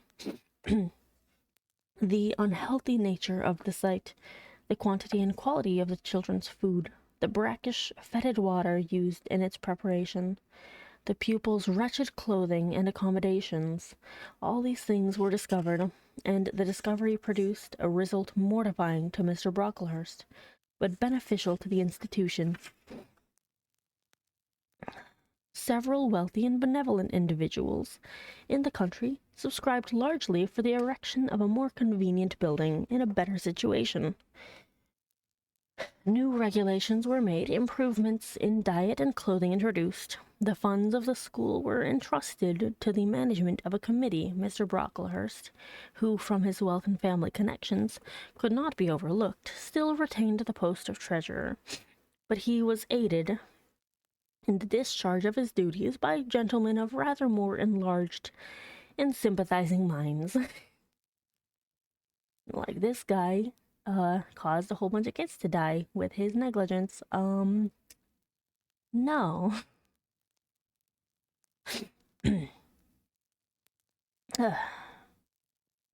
His office of inspector, too, was shared by those who knew how to combine reason with strictness, comfort with economy, compassion with uprightness. The school thus improved became in time a truly useful and noble institution. I remained an inmate of its walls after its regeneration for 8 years, 6 as pupil and 2 as teacher, and in both capacities I bear my testimony to its value and importance. Oh, she still respects and loves the place. That's very sweet. During these 8 years, my life was uniform, but not unhappy, because it was not inactive. I had the means of an excellent education placed within my reach, a fondness for some of my studies, and a desire to excel in all, together with a great delight in pleasing my teachers, especially such as I loved, urged me on. I availed myself fully to the advantages offered me.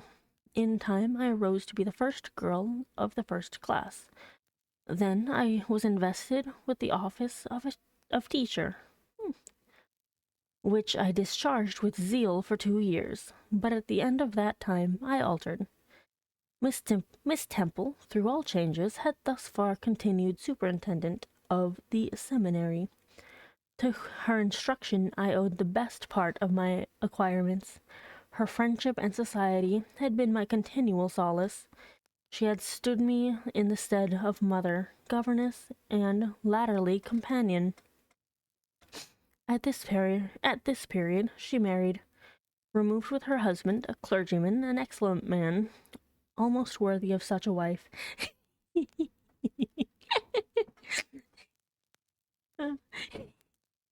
Like, he's a good guy. He's almost worthy of her, though. Almost. I love that. God, he's not, he's almost, he's good, but you know, he could be better.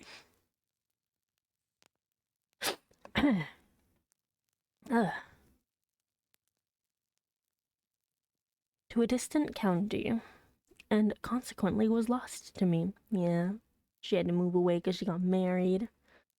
From the day she left, I was no longer the same. With her was gone every settled feeling, every association that had made Lawwood in some degree a home to me. I had imbibed from her something of her nature, and much of her habits, more harmonious thoughts. What seemed better regulated feelings had become the inmates of my mind. I had given in allegiance to duty and order. I was quiet. I believed I was content. To the eyes of others, usually even to my own, I appeared a disciplined and subdued character. But destiny, in the shape of the Reverend Mr. Nasmyth, came between me and Miss Temple. This fucking asshole came in here. He stole my surrogate mommy, and how dare he?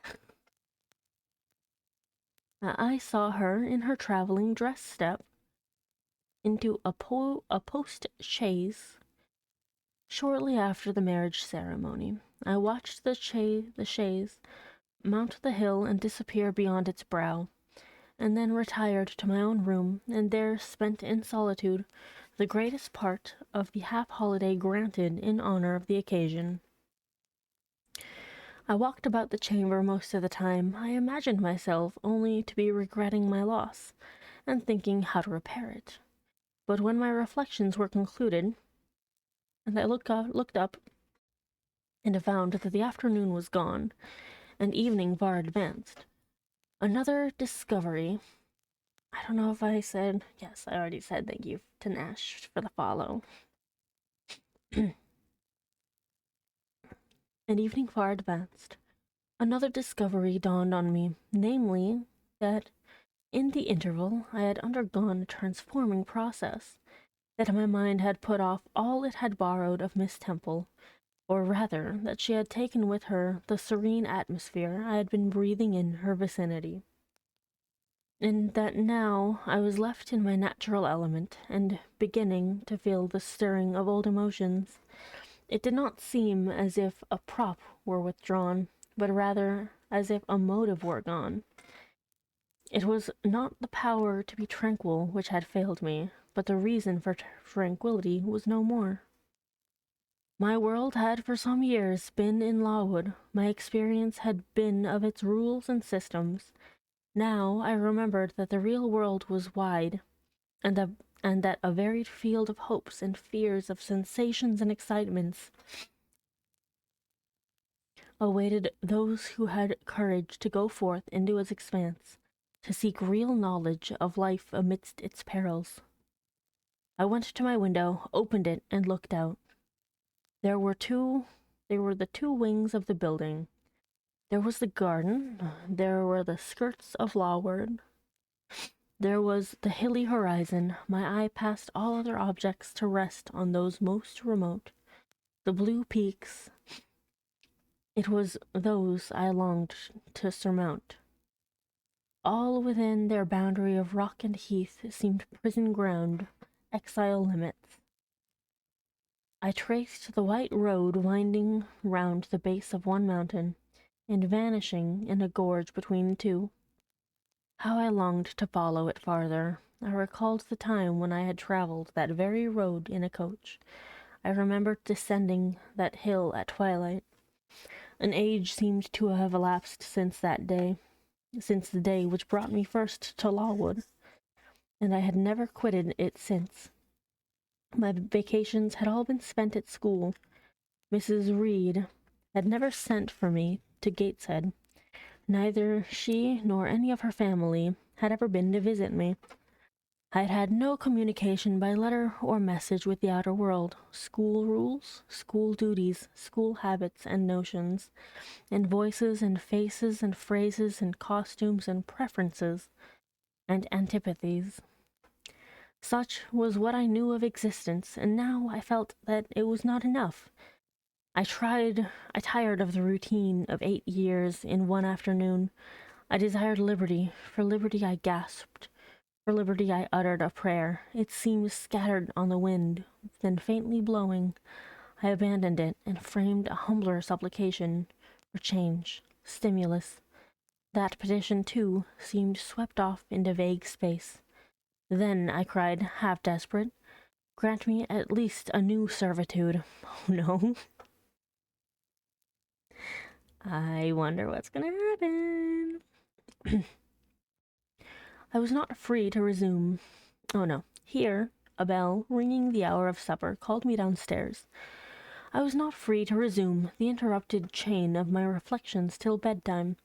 Even then, a teacher who occupied the same room with me kept me from the subject to which I longed to recur by a prolonged effusion of small talk. How I wished sleep would silence her. It seemed as if, could I but go back to the idea which had last entered my mind as I stood at the window, some inventive suggestion would arise for my relief. Miss Gryce snored at last. She was a heavy Welshwoman. Until now, her habitual nasal strains had never been regarded by me in any other light than as a nuisance. Tonight, I hailed the first deep notes with satisfaction. I was debarrassed of interruption.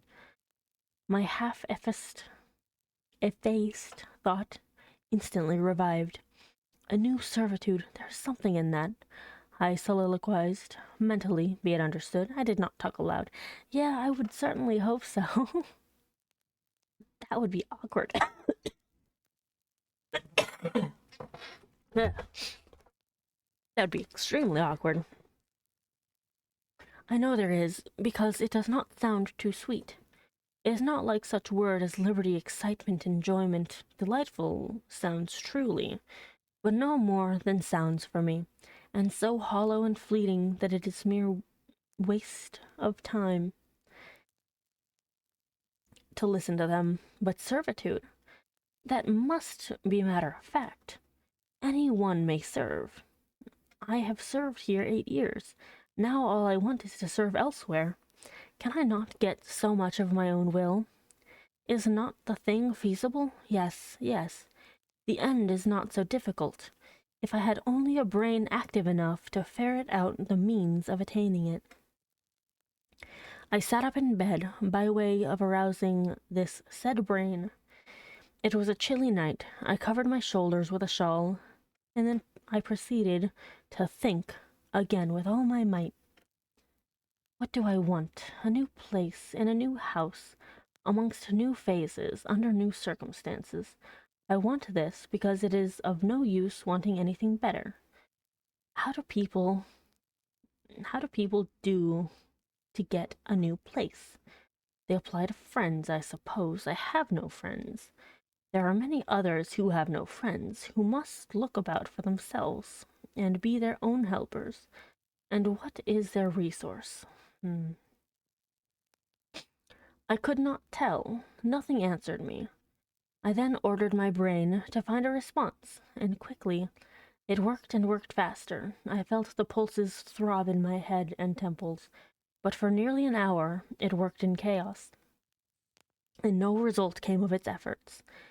Feverish with vain labor, I got up and took a turn in the room, undrew the curtain, noted a star or two, shivered with cold, and again crept to bed. A kind fairy, in my absence, had surely dropped the required suggestion on my pillow, for as I lay down, it came quietly and naturally to my mind. Those who want situations advertise. You must advertise in the Shire Herald. Something Shire Herald, huh? How? I know nothing about advertising. Replies rose smooth and prompt now. You must enclose the advertisement and the money to pay for it under a cover directed to the editor of the Herald. You must put it, the first opportunity you have, into the post at Loughton. Answers must be addressed to J.E. at the post office there. You can go and inquire in about a week after you send your letter, if any are come, and act accordingly. This scheme I went over twice, thrice, and it was then digested in my mind. I had it in a clear, practical form. I felt satisfied and fell asleep.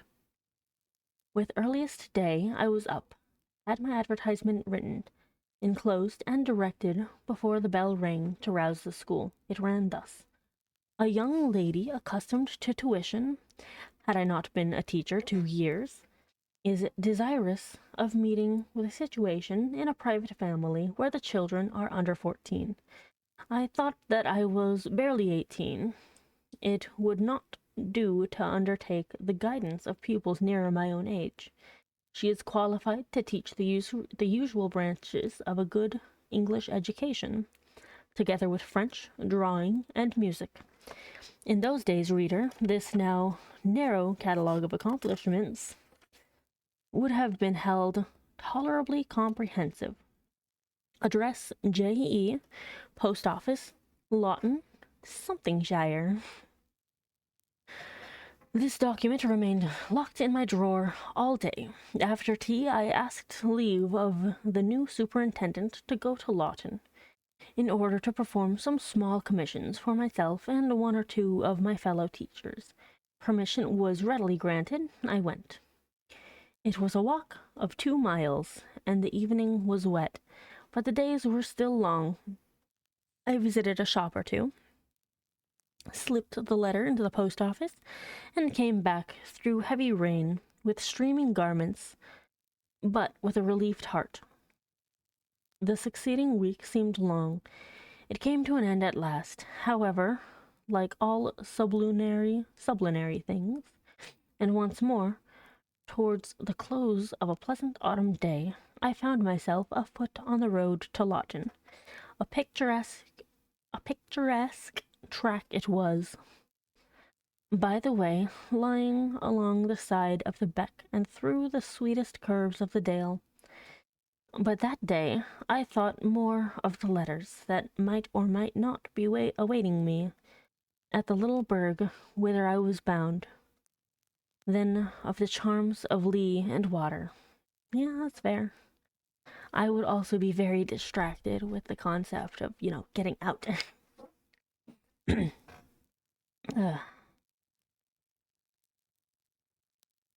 My ostensible errand on this occasion was to get measured for a pair of shoes, so I discharged that business first, and when it was done, I stepped across the clean and quiet little street from the shoemaker's to the post office. It was kept by an old dame who wore horn spectacles on her nose and black mittens on her hands. "Are there any letters for J.E.?" I asked. She peered at me over her spectacles, and then she opened a drawer and fumbled among its contents for a long time, so long that my hopes began to falter. At last, having held a document before her glasses for nearly 5 minutes, she presented it across the counter, accompanying the act by another inquisitive and mistrustful glance. It was for J.E. "There are no more," said she, and I put it in my pocket and turned my face homeward. I could not open it then. Rules obliged me to be back by 8, and it was already 7:30. Various duties awaited me on my arrival. I had to sit with the girls during their hour of study. Then it was my turn to read prayers, to see them to bed. Afterwards, I supped with the other teachers. Even when we finally retired for the night, the inevitable Miss Gryce was still my companion. We had only a short end of candle in our candlestick, and I dreaded lest she should talk till it was all burnt out. Fortunately, however, the heavy supper she had eaten produced a soporific effect. She was already snoring before I had finished undressing. There still remained an inch of candle. I now took out my letter. The seal was an initial F. I broke it. The contents were brief. "If J.E., who advertised in the Blankshire Herald of last Thursday, possesses the acquirements mentioned, and if she is in a position to give satisfactory references as to character and competency, a situation can be offered her where there is but one pupil, a little girl under 10 years of age, and where the salary is £30 per annum. J.E. is requested to send references, name, address, and all particulars to the direction Mrs. Fairfax, Thornfield, near Millcote, Shire. I examined the document long. The writing was old-fashioned and rather uncertain, like that of an elderly lady. This circumstance was satisfactory. A private fear had haunted me, that in thus acting for myself and by my own guidance, I ran the risk of getting into some scrape, and above all things, I wished the result of my endeavours to be respectable, proper, and regle, I don't know, fuck.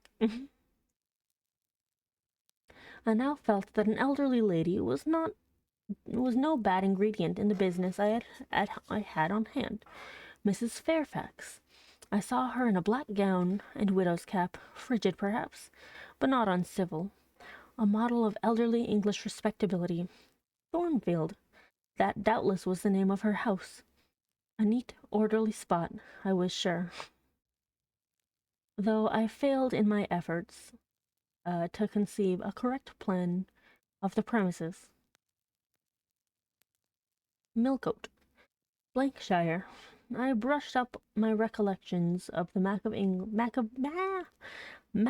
England. Yes, I saw it. Both the shire and the town.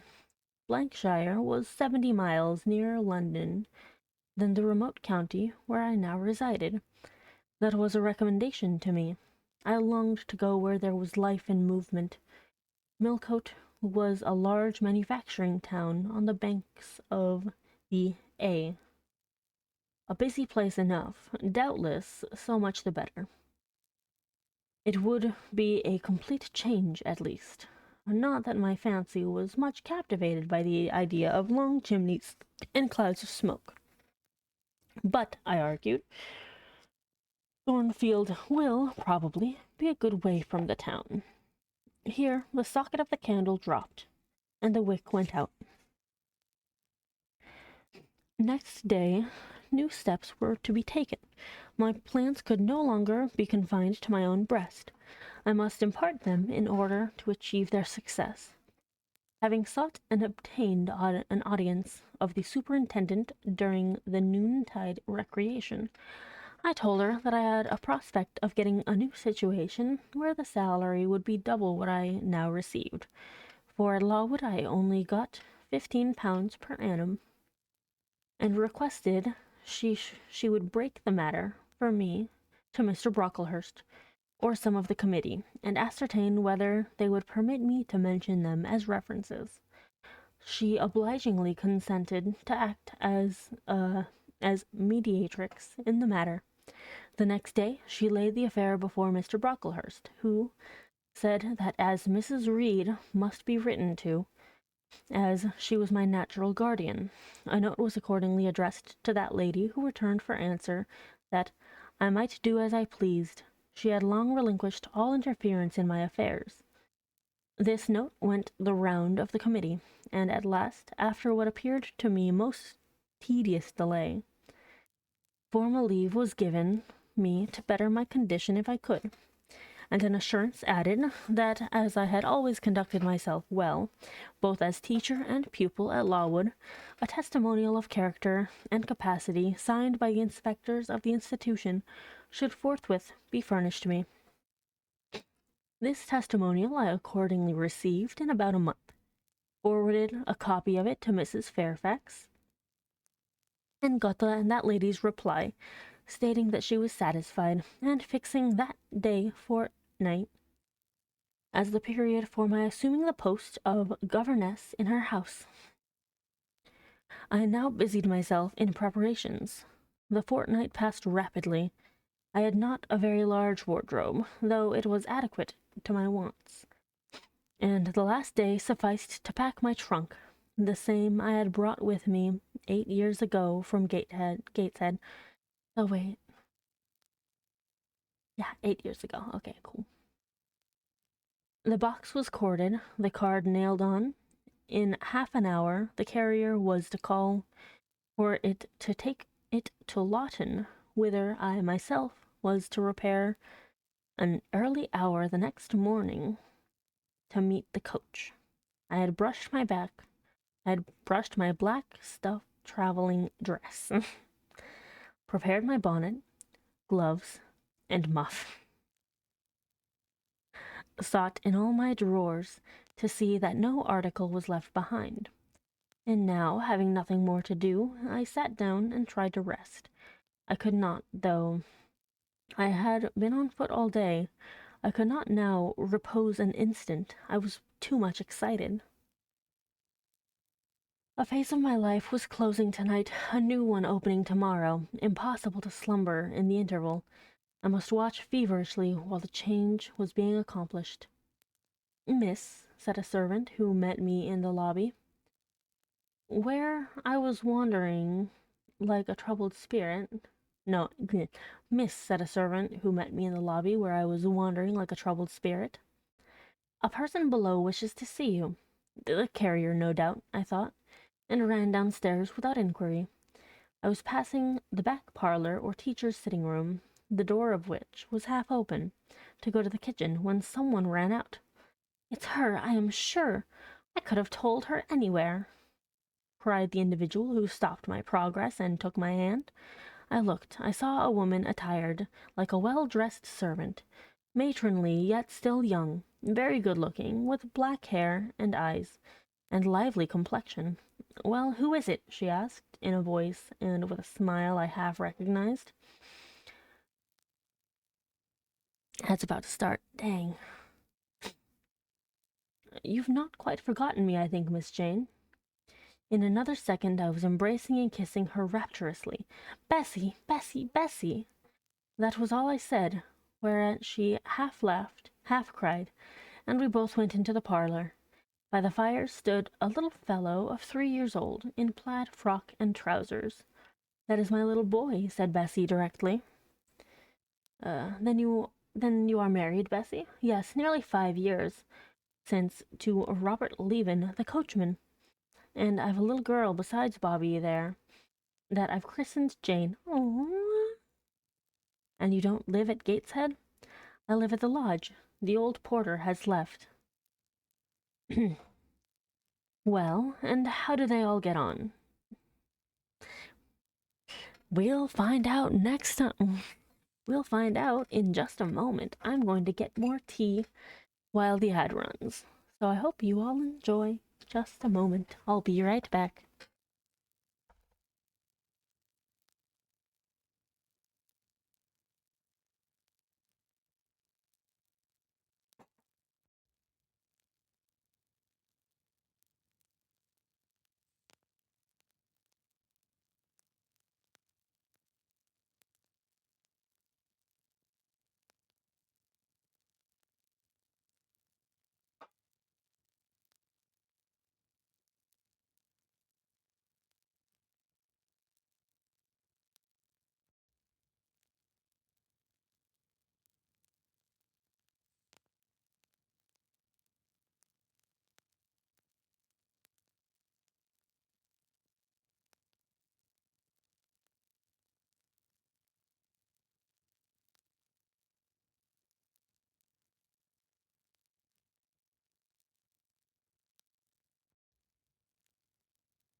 And I have perfect timing once again. I am contemplating. I might end the stream once she gets there. End it like a little bit early. Just since today's been kind of a rough day, and Tiny Human will be home, and I'm not sure if Tiny Human is going to behave himself today. We'll see. We'll see.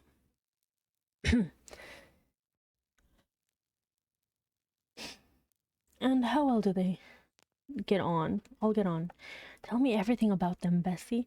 But sit down first, and Bobby, come and sit on my knee, will you? But Bobby preferred sidling over to his mother. You're not grown so very tall, Miss Jane, nor so very stout, continued Mrs. Leaven. I dare say they've not kept you too well at school. Miss Reed is the head and shoulders. No, Miss Reed is the head and shoulders taller than you are, and Miss Georgiana would make two of you in breadth. Oh, Georgiana is handsome, I suppose, Bessie? Very. She went up to London last winter with her mamma, and there everybody admired her, and a young lord fell in love with her, but his relations were against the match. And what do you think? He and Miss Georgiana made it up to run away, but they were found out and stopped. It was Miss Reed that found them out. I believe she was envious, and now she and her sister lead a cat and dog life together. They are always quarreling. Well, and what of John Reed? Oh, he is not doing so well as his mamma could wish. He went to college, and he got plucked, I think they call it, and then his uncles wanted him to be a barrister and study the law. But he is such a dissipated young man. They will never make much of him, I think. What does he look like? He is very tall. Some people call him a fine-looking young man, but he has such thick lips. That's not fucking rude, okay. I mean, I personally love thick lips on anyone. And Mrs. Reed? Mrs. looks stout and well enough in the face, but I think she's not quite easy in her mind. Mr. John's conduct does not please her. He spends a deal of money. Did she send you here, Bessie? No, indeed. But I have long wanted to see you. And when I heard that there had been a letter from you, and that you were going to another part of the country, I thought I'd just set off and get a look at you before you were quite out of my reach. I am afraid you are disappointed in me, Bessie, I said, this laughing. I perceived that Bessie's glance, though it expressed regard, didn't in no shape denote admiration. No, Miss Jane, not exactly. You are genteel enough. You look like a lady, and it is as much as ever I expected of you. You were no beauty as a child. Fucking hell, goddamn. Everyone is so mean.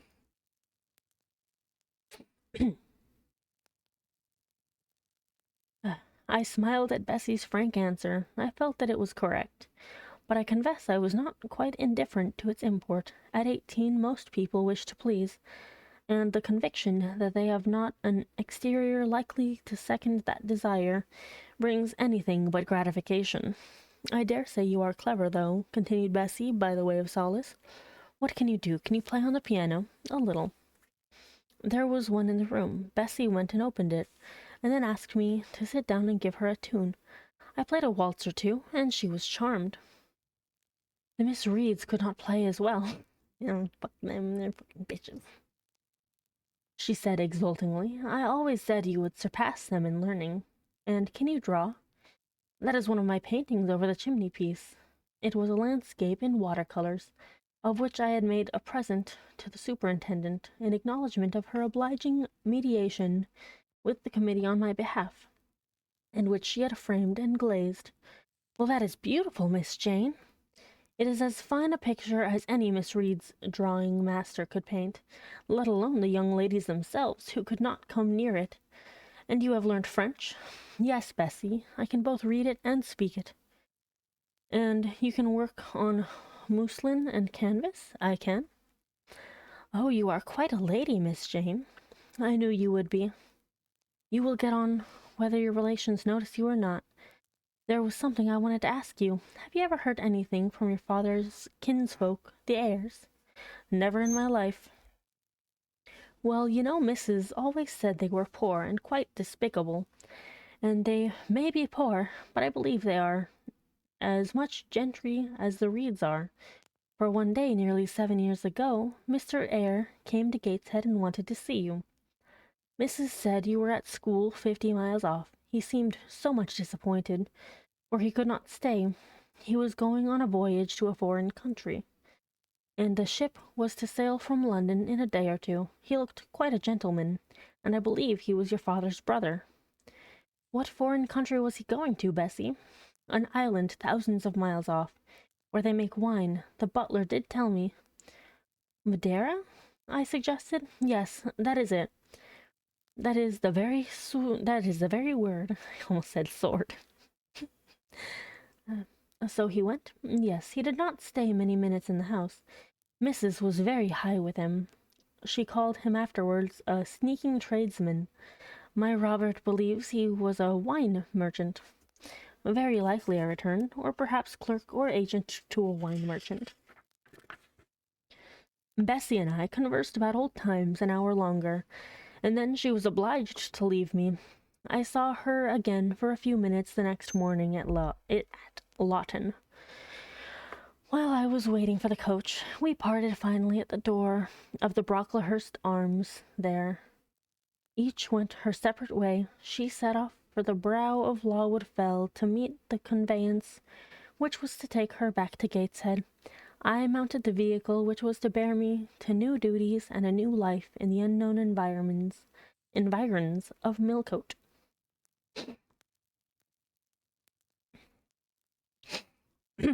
A new chapter in a novel is something like a new scene in a play.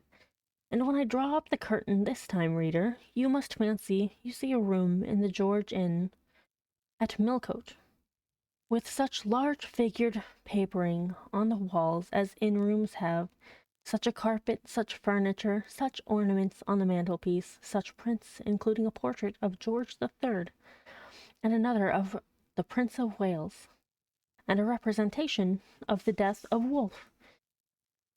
All this is visible to you by the light of an oil lamp hanging from the ceiling, and by that of an excellent fire, near which I sit in my cloak and bonnet. My muff and umbrella lie on the table, and I am warming away the numbness and chill contracted by 16 hours' exposure to the rawness of an October day. I left Lawton at 4:00 a.m., and the Millcote town clock is now just striking 8. God damn. Reader, though I look comfortably accommodated, I am not very tranquil in my mind. I thought when the coach stopped here, there would be someone to meet me. I looked anxiously round as I descended the wooden steps, the boots placed for my convenience, expecting to hear my name pronounced and to see some description of carriage waiting to convey me to Thornfield.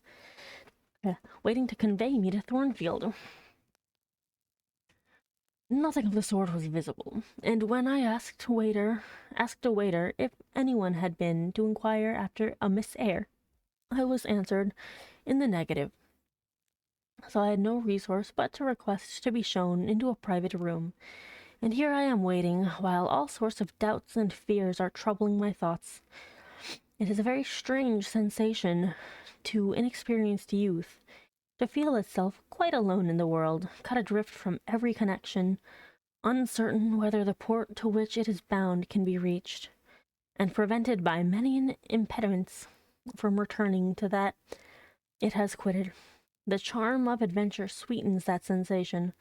The glow of pride warms it, but then the throb of fear disturbs it, and fear with me became predominant when half an hour elapsed, and still I was alone. I bethought myself to ring the bell. "Is there a place in this neighborhood called Thornfield?" I asked of the waiter who answered the summons. "Thornfield? I don't know, ma'am. I'll inquire at the bar." He vanished, but reappeared instantly. Is your name Eyre, miss?" "Yes. Person here waiting for you."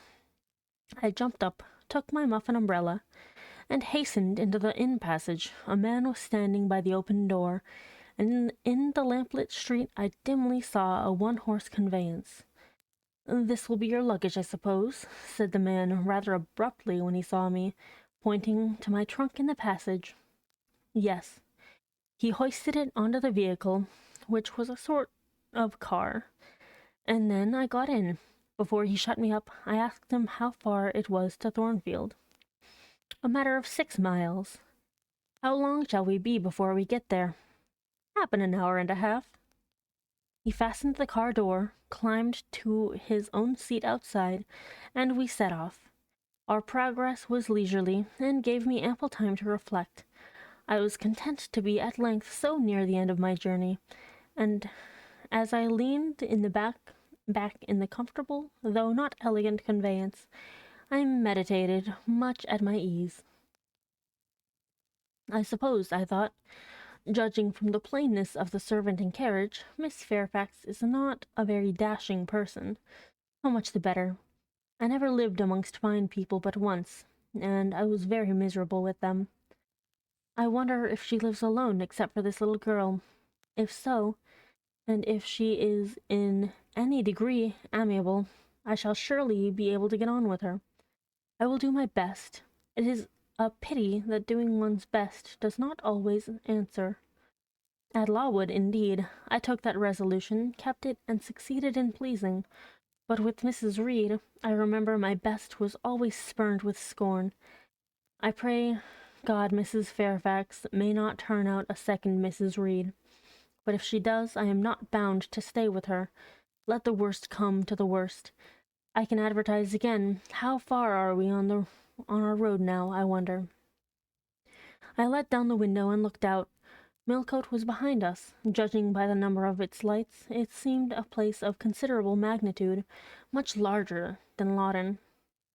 We were now, as far as I could see, on a sort of common, but there were houses scattered all over the district. I felt we were in a different region to Lowood, more populous, less picturesque, more stirring, less romantic. The roads were heavy, the night misty. My conductor let his horse walk all the way, and the hour and a half extended, I verily believe, to 2 hours. At last he turned in his seat and said, "You're known so far fro Thornfield now." Again I looked out. We were passing a church. I saw its low, broad tower against the sky, and its bell was tolling a quarter. I saw a narrow galaxy of lights, too, on a hillside, marking a village or hamlet. About 10 minutes after, the driver got down and opened a pair of gates. We passed through, and they clashed to behind us. We now slowly ascended a drive, and came upon the long front of a house. Candlelight gleamed from one curtained bow window. All the rest were dark. The car stopped at the front door. It was opened by a maidservant. I alighted and went in. "Will you walk this way, ma'am?" said the girl, and I followed her across the square hall, with high doors all round. She ushered me into a room whose double illumination of fire and candle at first dazzled me, contrasting as it did with the darkness to which my eyes had been for 2 hours inured. When I could see, however, the cozy and agreeable picture presented itself to my view. A snug, small room, a round table by a cheerful fire, an armchair, high-backed and old-fashioned, wherein sat the neatest imaginable little elderly lady in a widow's cap, black silk gown, and snowy muslin apron, exactly like what I had fancied Mrs. Fairfax, only less stately and milder looking. She was occupied in knitting. A large cat sat demurely at her feet. Nothing, in short, was wanting to complete the beau ideal of domestic comfort. A more reassuring introduction for a new governess could scarcely be conceived. There was no grandeur to overwhelm, no stateliness to embarrass. And then, as I entered, the old lady got up and promptly and kindly came forward to meet me. "How do you do, my dear? I'm afraid you have had a tedious ride. John drives so slowly. You must be cold. Come to the fire." "Mrs. Fairfax, I suppose," said I. "Yes, you are right. Do sit down." She conducted me to her own chair, and then began to remove my shawl and untie my bonnet strings. I begged she would not give herself so much trouble. "Oh, it is no trouble. I dare say your own hands are almost numbed with cold. Leah, make a little hot negus? I don't know. Negus? I don't know. And cut a sandwich or two. Here are the keys of the storeroom."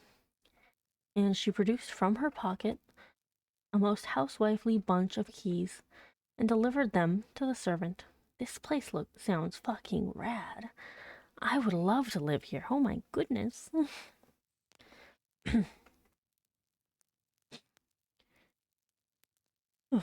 Let's see. "Now then, draw nearer to the fire," she continued. "You've brought your luggage with you, haven't you, my dear?" "Yes, ma'am."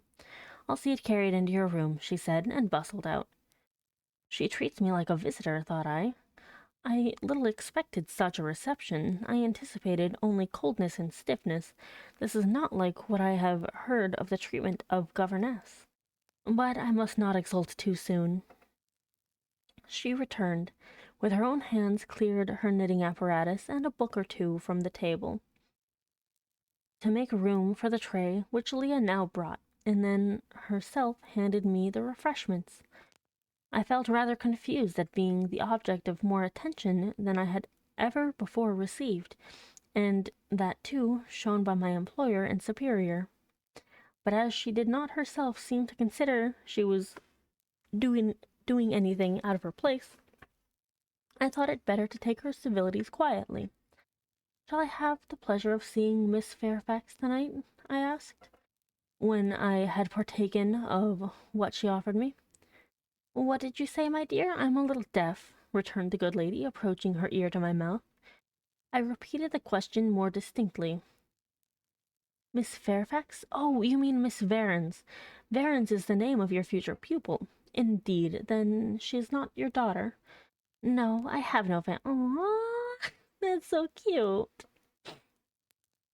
I should have followed up my first inquiry by asking in what way Miss Varens was connected with her, but I recollected it was not polite to ask too many questions. Besides, I was sure to hear in time. "I'm so glad," she continued as she sat down opposite to me and took the cat on her knee.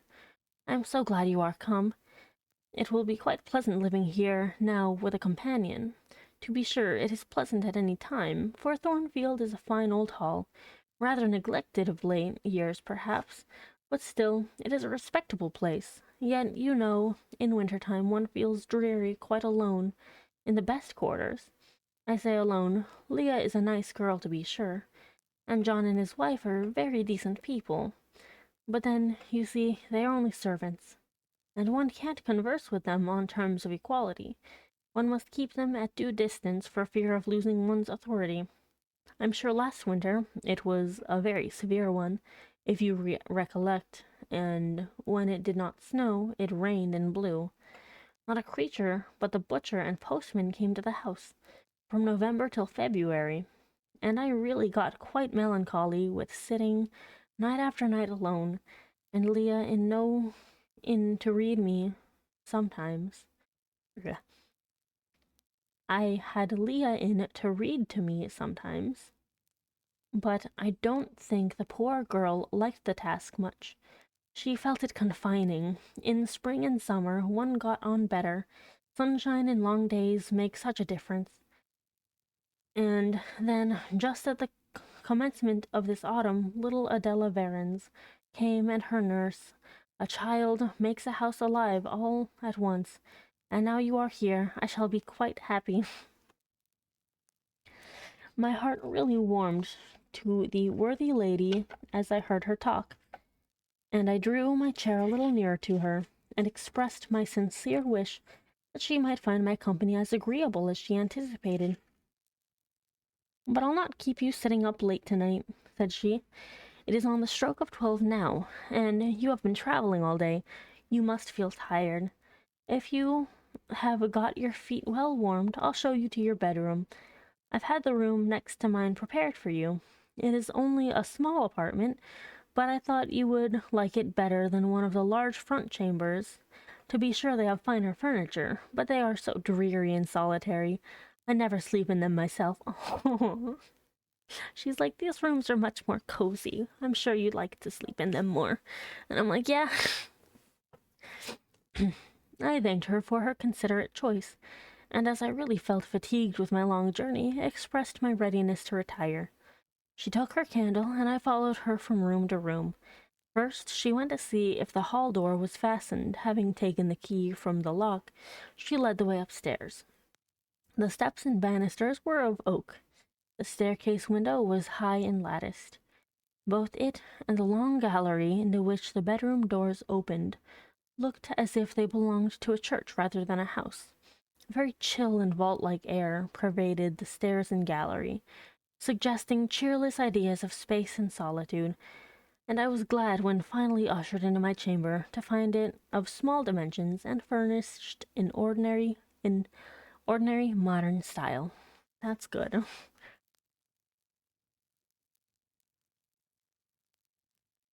When Mrs. Fairfax had bidden me a kind good night, and I had fastened my door, gazed leisurely around, and in some measure effaced the eerie impression made by that wide hall, that dark and spacious staircase, and that long cold gallery, by the livelier aspect of my little room, I remembered that, after a day of bodily fatigue and mental anxiety, I was now, at last, in safe haven. The impulse of gratitude swelled in my heart, and I knelt down at the bedside and offered up thanks where thanks were due, not forgetting, ere I rose, to implore aid on my further path, and the power of meriting the kindness which seemed so frankly offered me before it was earned. My couch had no thorns in it that night, my solitary room no fears. At once weary and content, I slept soon and soundly. When I awoke, it was broad day. The chamber looked such a bright little place to me as the sun shone in between the gay blue chintz, I don't know, window curtains, showing papered walls and a carpeted floor, so unlike the bare planks and stained plaster of Lawwood, that my spirits rose at the view. Externals have a great effect on the young. I thought that a fairer era of life was beginning for me, one that was to have its flowers and pleasures, as well as its thorns and toils. My faculties, roused by the change of scene, the new field offered to hope, seemed all astir. I cannot precisely define what they expected, but it was something pleasant, not perhaps that day or that month, but at an indefinite future period. I rose, I dressed myself with care, obliged to be plain, for I had no article of attire that was not made with extreme simplicity. I was still by nature solicitous to be neat. It was not my habit to be disregardful of appearance. 1 second. One moment.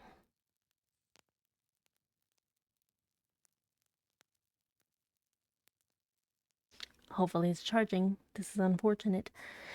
Um, let's see. 1 second.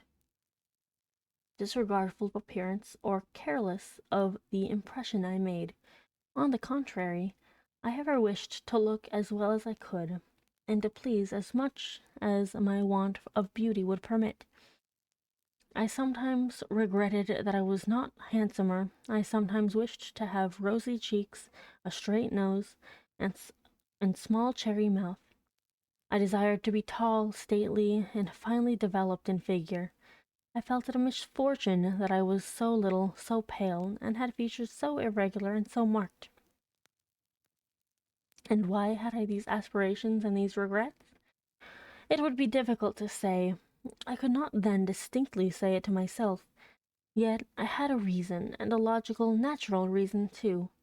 However, when I had brushed my hair very smooth, and put on my black frock, which, Quaker-like as it was, at least had the merit of fitting to a nicety, and adjusted my clean white tucker, I thought I should do respectably enough to appear before Mrs. Fairfax, and that my new pupil would not at least recoil from me with antipathy. Having opened my chamber window and seen that I left all things straight and neat on the toilet table, I ventured forth. Traversing the long and matted gallery, I descended the slippery steps of oak. Then I gained the hall. I halted there a minute. I looked at some pictures on the walls. One, I remember, represented a grim man in a cuirass, and one a lady with powdered hair and a pearl necklace. Not like that, you sickos. At a bronze lamp pendant from the ceiling, at a great clock whose case was of oak, curiously carved, and ebon black with time and rubbing. Everything appeared very stately and imposing to me, but then I was so little accustomed to grandeur. The hall door, which was half of glass, stood open. I stepped over the threshold. It was a fine autumn morning. The early sun shone serenely on embrowned groves and still green fields. Advancing on to the lawn, I looked up and surveyed the front of the mansion. It was 3 stories high, of proportions not vast, though considerable. A gentleman's manor house, not a nobleman's seat. Battlements round the top gave it a picturesque look.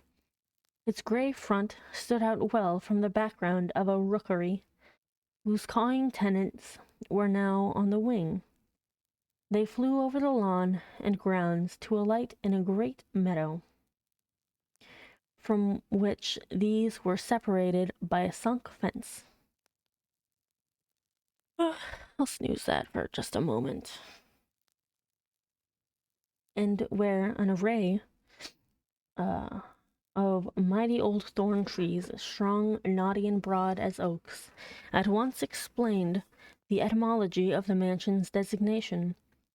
Farther off were hills, not so lofty as those round Lawwood, nor so craggy, nor so like barriers of separation from the living world, but yet quiet and lonely hills enough, and seeming to embrace Thornfield with a seclusion I had not expected to find existent so near the stirring locality of Millcote, a little hamlet whose roofs were blent with trees, straggled up the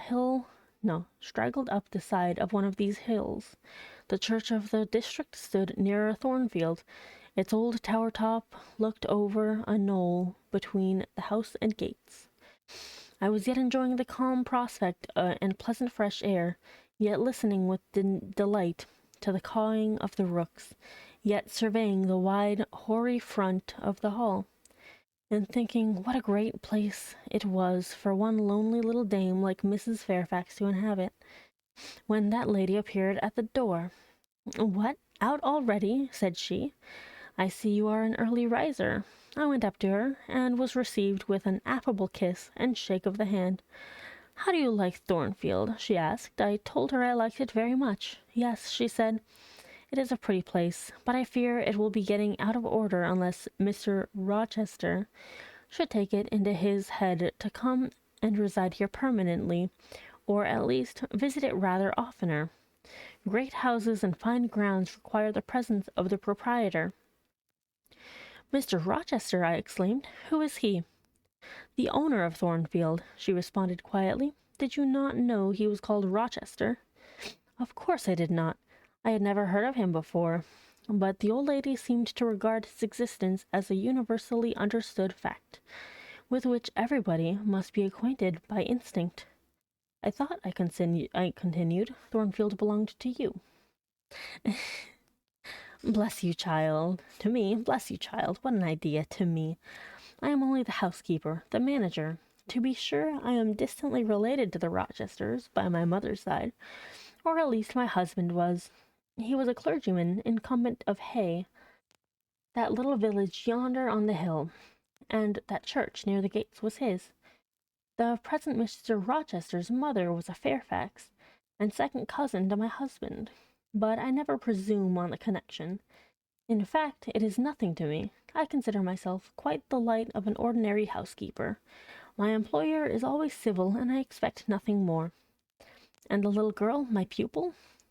She is Mr. Rochester's ward. He commissioned me to find a governess for her. He intended to have her brought up in Lancashire, I believe. Here she comes with her bonne, as she calls her nurse. The enigma then was explained. This affable and kind little window was no great dame, but a dependent like myself. I did not like her the worse for that. On the contrary, I felt better pleased than ever. The equality between her and me was real, not the mere result of condescension on her part. So much the better. My position was all the freer. That's good. Yeah, that is much better than being like, oh my god, this lady's so nice. Okay, I am about to have to be right back. I have to go get Tiny Human from the bus, and we will see if we're going to continue the book. I might just finish out the chapter. We'll see how he's behaving today, okay? Okay, I'll be right back. Okay, be right back.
and welcome back.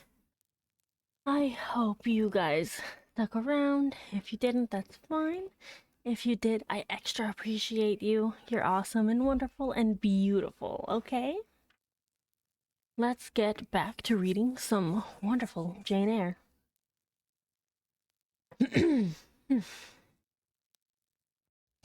As I was meditating on this discovery, a little girl, followed by her attendant, came running up the lawn. I looked at my pupil, who did not at first appear to notice me. She was quite a child, perhaps 7 or 8 years old, slightly built, with a pale, small-featured face, and a redundancy of hair falling in curls to her waist. 1 second, I'm just making sure it's still charging. Good morning, Miss Adela and Mrs. Fairfax. Come and speak to the lady who is to teach you, and make you a clever woman some day. She approached. C'est la vie, ma gouvernante, said she, pointing to me, and addressing her nurse, who answered, My oui, certainement. Hi, Sumi, welcome. Welcome. Are they foreigners? I inquired, amazed at hearing the French language. The nurse is a foreigner, and Adela was born on the continent, and I believe never left it until within 6 months ago. When she first came here, she could speak no English. Now she can make shift to talk it a little. I don't understand her. She mixes it so with French. But you will make out her meaning very well, I dare say. I hope you're having a good day, Sumi. Fortunately, I had the advantage of being... I know, thank you. I worked very hard on them.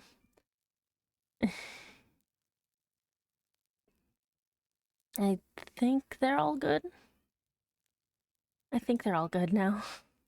It looks kind of uniform, I suppose. I don't know. I'm doing well. Sadly, Fleshbody stepped on a shard of glass, and that wound has been periodically bleeding all day.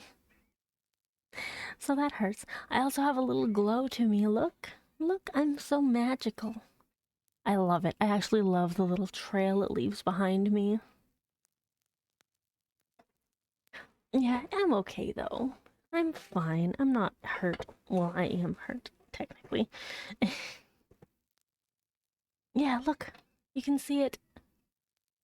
If you look very closely, like around my fingers and around my head, particularly at the dark parts, I glow. It'll be more obvious during gameplay stuff and with the updated model that's coming on the 20th. 15 days, everyone. 15 days.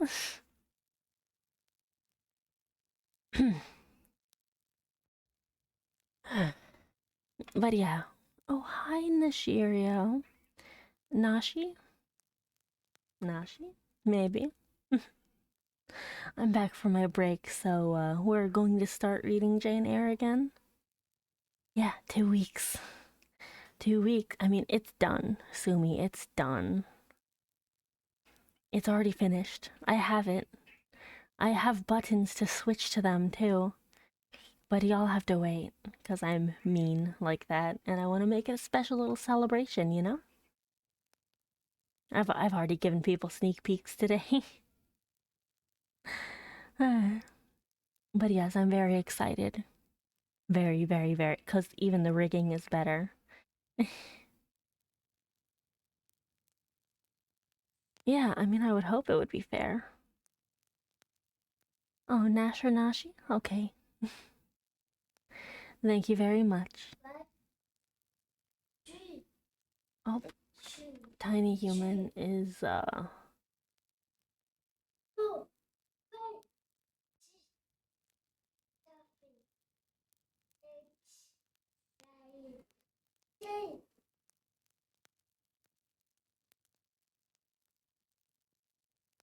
Tiny humans counting, apparently. One second. Let me see if I can put a filter on. Let's see. Let's see. The close threshold. Let's just. Hopefully that'll be a little bit better.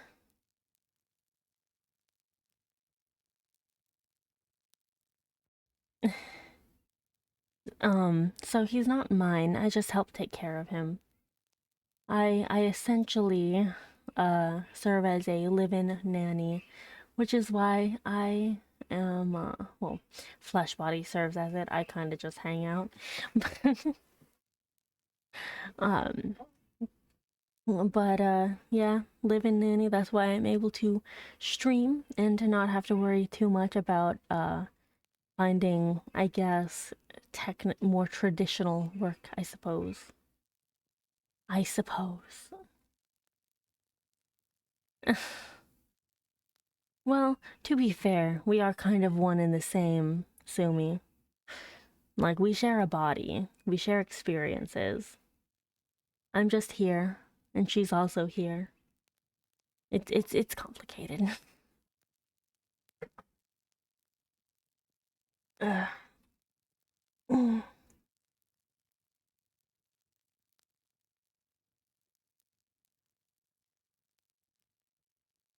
Anyway, we can get back to reading Jane Eyre now. Now that I have the microphone turned down just a little bit, just you know. Also, if you're like strict adherence to anything, I'm sorry. Maybe you should look at the door. Maybe don't if you're gonna be too finicky, leave. We're just here to have a good time and have fun and enjoy the world of literature. Speaking of which, let's get back to that. Fortunately, I had the advantage of being taught French by a French lady, and as I had always made a point of conversing with Madame Pirot as often as I could, and had besides, during the last 7 years, learnt a portion of French by heart daily, applying myself to take pains with my accent and imitating as closely as possible the pronunciation of my teacher, I had acquired a certain degree of readiness and correctness in the language, and was not likely to be much at a loss with Mademoiselle Adela. She came and shook hand with me when she heard that I was her governess, and as I led her into breakfast, I addressed the same phrases to her in her own tongue. She replied briefly at first, but after we were seated at the table, she had examined me some 10 minutes with her large hazel eyes. She suddenly commenced chattering fluently. "Ah," cried she in French, "you speak my language as well as Mr. Rochester does. I can talk to you as I can to him, and so can Sophie. She will be glad. Nobody here understands her. Madame Fairfax is all English. Sophie is my nurse. She came with me over the sea in a great ship with a chimney that smoked. How did it smoke? And I was sick, and so was Sophie, and so was Mr. Rochester. Mr. Rochester lay down on a sofa in a pretty room called the salon, and Sophie and I had little beds in another place. I nearly fell out of mine. It was like a shelf, and Mademoiselle, what was your name?" Uh, she really is acting like a child. Eyre, Jane Eyre. Eyre? Bah, I cannot say it. Well, our ship stopped in the morning, before it was quite daylight, at a great city, a huge city, with very dark houses, and all smoky. Not at all like the pretty clean town I came from, and Mr. Rochester carried me in his arms over a plank to the land, and Sophie came after, and we all got into a coach, which took us to a beautiful large house, larger than this and finer, called a hotel. We stayed there nearly a week. I and Sophie used to walk every day in a great green place full of trees called the park. And there were many children there besides me, and a pond with beautiful birds in it that I fed with crumbs. Can you understand her when she runs on so fast? Asked Mrs. Fairfax. I understood her very well, for I had been accustomed to the fluent tongue of Madame Pierrot. I wish, continued the good lady, you would ask her a question or two about her parents. I wonder if she remembers them. Adele, I inquired, with whom did you live when you were in that pretty clean town you spoke of?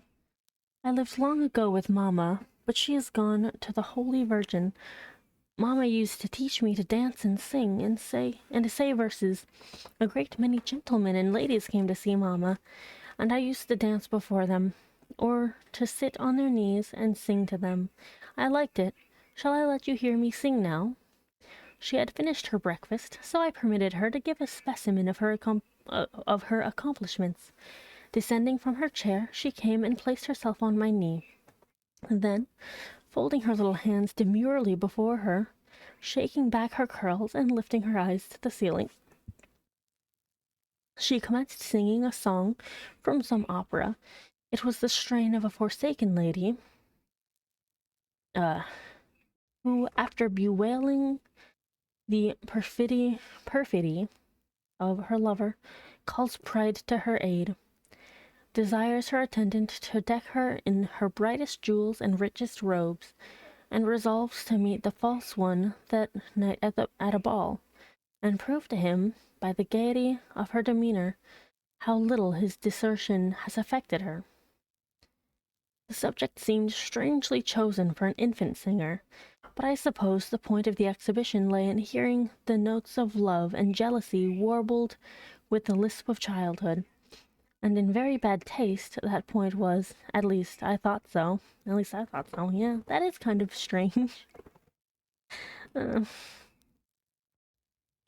Adele sang the canzonet tunefully enough, and with the naivete of her age.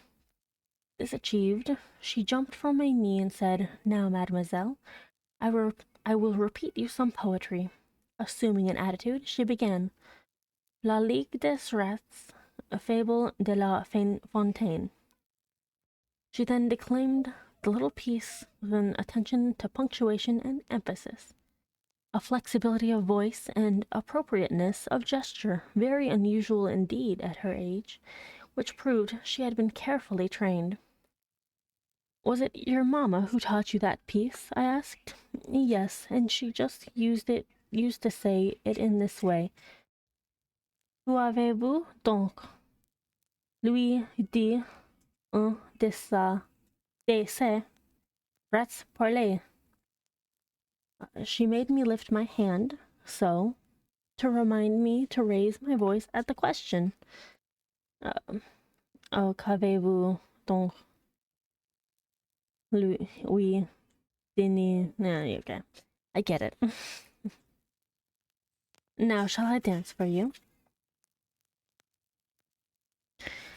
No, that'll do.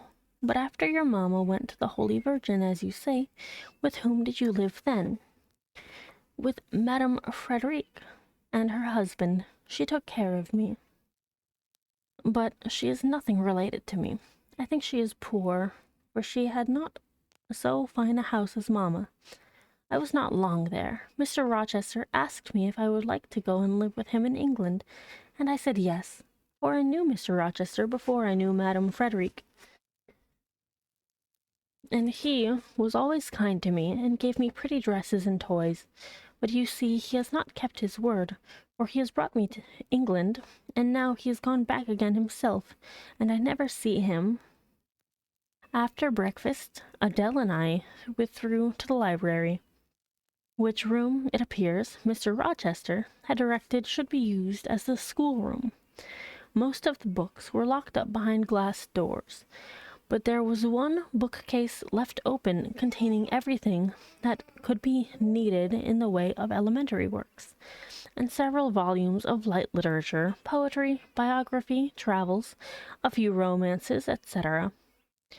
I suppose he had considered that these were all the governess would require for her private perusal, and indeed they contented me amply for the present, compared with the scanty pickings I had now and then been able to glean at Lowood. They seemed to offer an abundant harvest of entertainment and information. In this room, too, there was a cabinet piano, quite new and of superior tone, also an easel for painting, and a pair of globes. I found my pupil sufficiently docile, though disinclined to apply. She had not been used to regular occupation of any kind. I felt it would be injudicious to confine her too much at first, so when I had talked to her a great deal, and got her to learn a little, and when the morning had advanced to noon, I allowed her to return to her nurse. I then proposed to occupy myself till dinner time in drawing some little sketches for her use.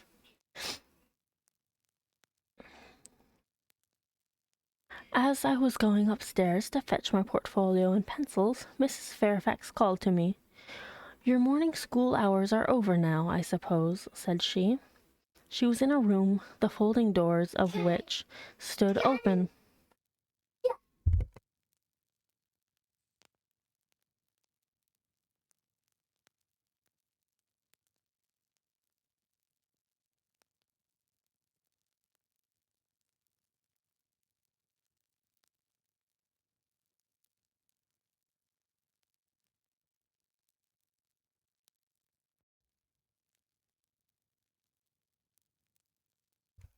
Okay, there we go. Sorry about that. Let's see. She was in a room, the folding doors of which stood open. I went in when she addressed me. It was a large, stately apartment, with purple chairs and curtains. Yes! A Turkey carpet, walnut-panelled walls, one vast window, rich in slanted glass, and a lofty ceiling, nobly moulded.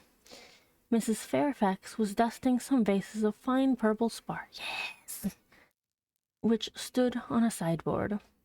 "What a beautiful room!" I exclaimed, as I looked around, for I had never before seen any half so imposing. "Yes, this is the dining room.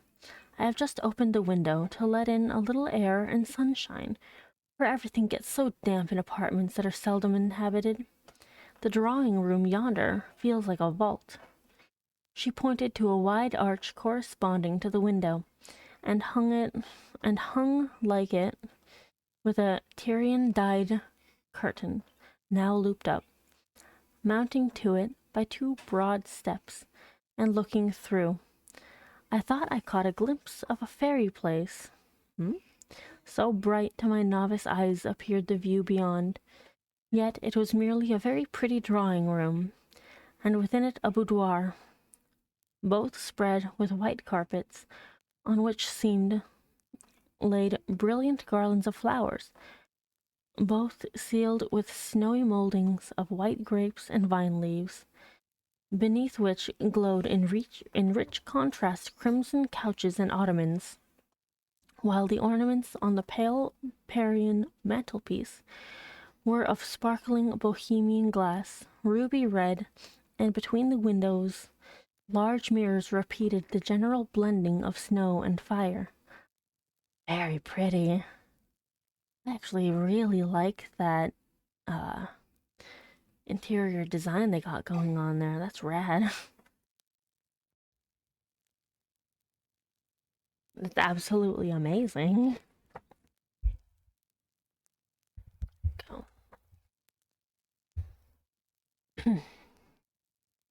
See. "In what order you keep these rooms, Mrs. Fairfax," said I. "No dust, no canvas coverings, except that the air feels chilly. One would think they were inhabited daily." "Why, Miss Eyre, though Mr. Rochester's visits here are rare, they are always sudden and unexpected, and as I observed that it put him out to find everything swathed up, and to have a bustle of arrangement on his arrival, I thought it best to keep the rooms in readiness. Is Mr. Rochester an exacting, fastidious sort of man? Not particularly so, but he has a gentleman's tastes and habits, and he expects to have things managed in conformity to them. Do you like him? Is he generally liked? Oh, yes, the family have always been respected here. Almost all the land in this neighborhood, as far as you can see, has belonged to the Rochesters, time out of mind. But, well, but, leaving his land out of the question, do you like him? Is he liked for himself? I like that Jane's like, no, no, no, no. I'm asking if he's liked, not if he's respected as a high society man. I have no cause to do otherwise than like him, and I believe he is considered a just and liberal landlord by his tenants, but he has never lived much amongst them.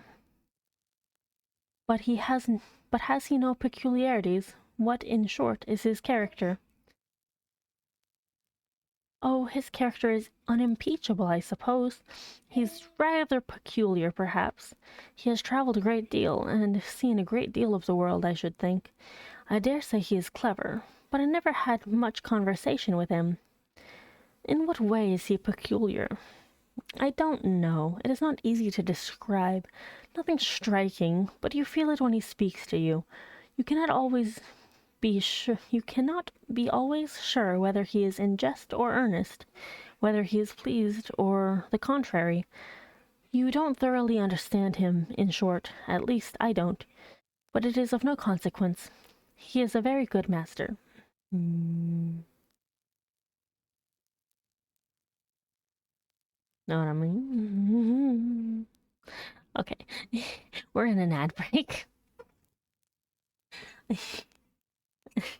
He's a very good master. I know it's not that kind of master, but like, you know. I don't know, it was silly, okay?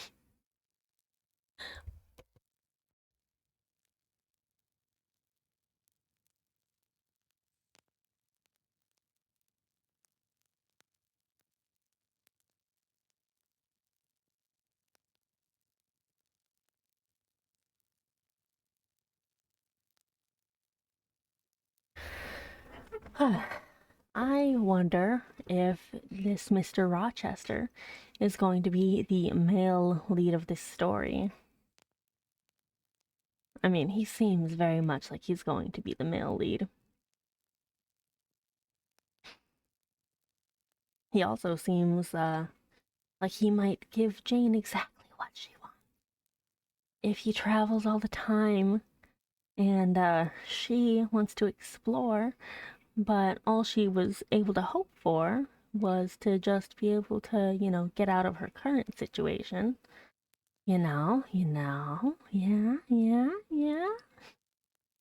Sorry, I'm being very silly. 1 second. There we go. This was all the account I got from Mrs. Fairfax of her employer and mine. There are people who seem to have no notion of sketching a character or observing and describing salient points, either in persons or things. The good lady evidently belonged to this class. My queries puzzled, but did not draw her out. Mr. Rochester was Mr. Rochester in her eyes, a gentleman, a landed proprietor, nothing more. She inquired and searched no further, and evidently wondered at my wish to gain a more definite notion of his identity. I'd be curious, too. When we left the dining room, she proposed to show me over the rest of the house, and I followed her upstairs and downstairs, admiring as I went.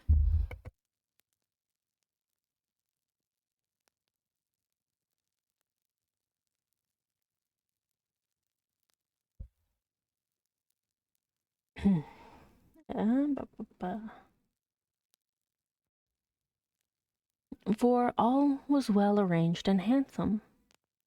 The large front chambers I thought especially grand, and some of the third-story rooms, though dark and low, were interesting from their air of antiquity. The furniture once appropriated to the lower apartments had from time to time been removed here, as fashions changed, and the imperfect light entering by their narrow casement showed bedsteads of 100 years old, chests in oak or walnut, looking with their strange carvings of palm branches, and cherubs' heads, like types of the Hebrew ark. Rows of venerable chairs, high-backed and narrow, stools still more antiquated, on whose cushioned tops were yet apparent traces of half-effaced embroideries, wrought by fingers that, for 2 generations, had been coffin dust. Damn. That's a good way to say ancient fucking furniture. All these relics gave to the third story of Thornfield Hall the aspect of a home of the past, a shrine of memory. I liked the hush, the gloom, the quaintness of these retreats in the day, but I by no means coveted a night's repose on one of those wide and heavy beds, shut in, some of them, with doors of oak, shaded others, with wrought old English hangings crusted with thick work, portraying effigies of strange flowers and stranger birds, and strangest human beings, all which would have looked strange indeed by the pallid gleam of moonlight. "Do the servants sleep in these rooms?" I asked. "No, they occupy a range of smaller apartments to the back. No one ever sleeps here. One would almost say that, if there were a ghost at Thornfield Hall, this would be its haunt." "So I think you have no ghosts, then?" "None that I ever heard of," returned Miss Fairfax, smiling. "Nor any traditions of one, no legends or ghost stories?" "I believe not, and yet it is said the Rochesters have been rather a violent than a quiet race in their time. Perhaps, though, that is the reason they rest tranquilly in their graves now." "Yes, so after life's fitful fever they sleep well," I muttered. "Where are you going now, Mrs. Fairfax?" For she was moving away. "On to the Leads. Will you come and see the view from thence?" I followed still, up a very narrow staircase to the attics, and thence by a ladder, and through a trap-door, to the roof of the hall. I was now on a level with the crow colony, and could see into their nests. Leaning over the battlements and looking far down, I surveyed the grounds, laid out like a map, the bright and velvet lawn closely girdling the grey base of the mansion.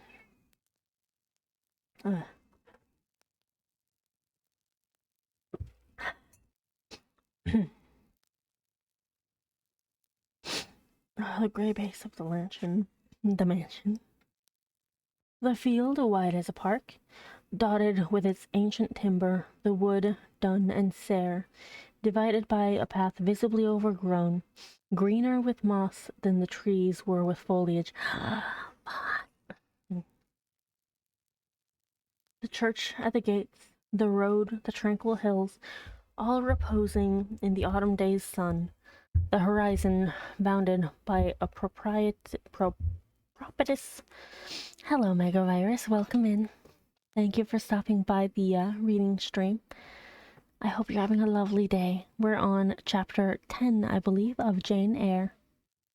Page 131.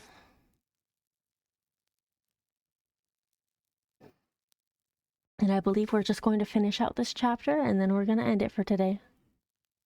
I'm doing well. One moment.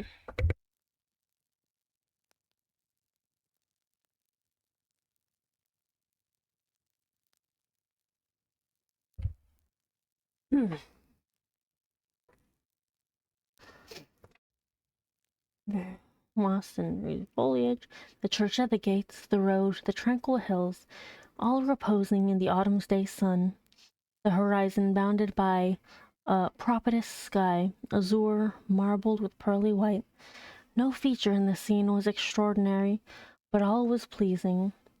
When I turned from it and repassed the trap door, I could scarcely see my way down the ladder. The attic seemed black as a vault compared with that arch of blue air to which I had been looking up, and to that sunlit scene of grove, pasture, and green hill, of which the hall was the center, and over which I had been gazing with delight. Mrs. Fairfax stayed behind a moment to fasten the trap door. I, by drift of groping, found the outlet from the attic, and proceeded to descend the narrow garret staircase.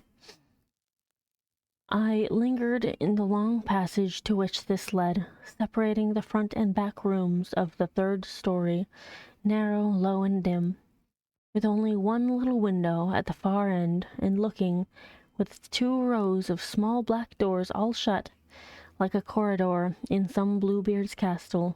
Why did I say castle? Stupid. Let's see. While I paced softly on, the last sound I expected to hear in so still a region, a laugh, struck my ear. It was a curious laugh, distinct, formal, mirthless. I stopped. The sound ceased. Only for an instant. It began again, louder, for at first, though distinct, it was very low. It passed off in a clamorous peal that seemed to wake an echo in every lonely chamber, though it originated but in one, and I could have pointed out the door whence the accents issued. Mrs. Fairfax, I called out, for I now heard her descending the great stairs. Did you hear that loud laugh? Who is it? Some of the servants, very likely, she answered. Perhaps Grace Poole. Did you hear it? I again inquired. Yes, plainly. I often hear her. She sews in one of these rooms. Sometimes Leah is with her. They are frequently noisy together. The laugh was repeated in its low, syllabic tone, and terminated in an odd murmur. Grace! Exclaimed Mrs. Fairfax. I really did not expect any Grace to answer, for the laugh was as tragic, as preternatural a laugh as any I had ever heard, and but that it was high noon, and that no circumstance of ghostliness accompanied the curious cachinnation, but that neither scene nor season favored fear. I should have been superstitiously afraid. However, the event showed me I was a fool for entertaining a sense even of surprise. The door nearest me opened, and a servant came out, a woman of between 30 and 40, a set, square-made figure, red-haired, and with a hard, plain face. Any apparition less romantic or less ghostly could scarcely be conceived. Too much noise, Grace, said Mrs. Fairfax. Remember directions. Grace curtsied silently and went in. She is a person we have to sew and assist Leah in her housemaid's work, continued the widow. Not altogether unobjectionable in some points, but she does well enough. By the by, how have you got on with your new pupil this morning? The conversation thus turned on Adele, continued till we reached the light and cheerful region below. Good night, Sumi. Adele came running to meet us in the hall, exclaiming, Mesdames, vous êtes sûres? Adding, J'ai bien faim, moi. Cute. We found dinner ready and waiting for us in Mrs. Fairfax's room. And that brings us to chapter 12 and to the end of the reading for today. I hope you all have enjoyed. We will see who is available to raid and shall promptly raid them. Let's see, who do we have?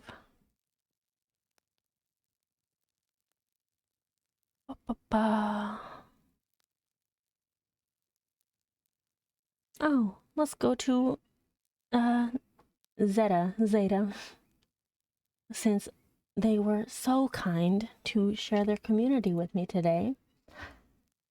I would love to offer them support in return.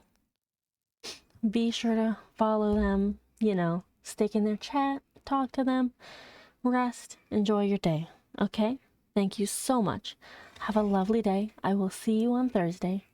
Bye bye.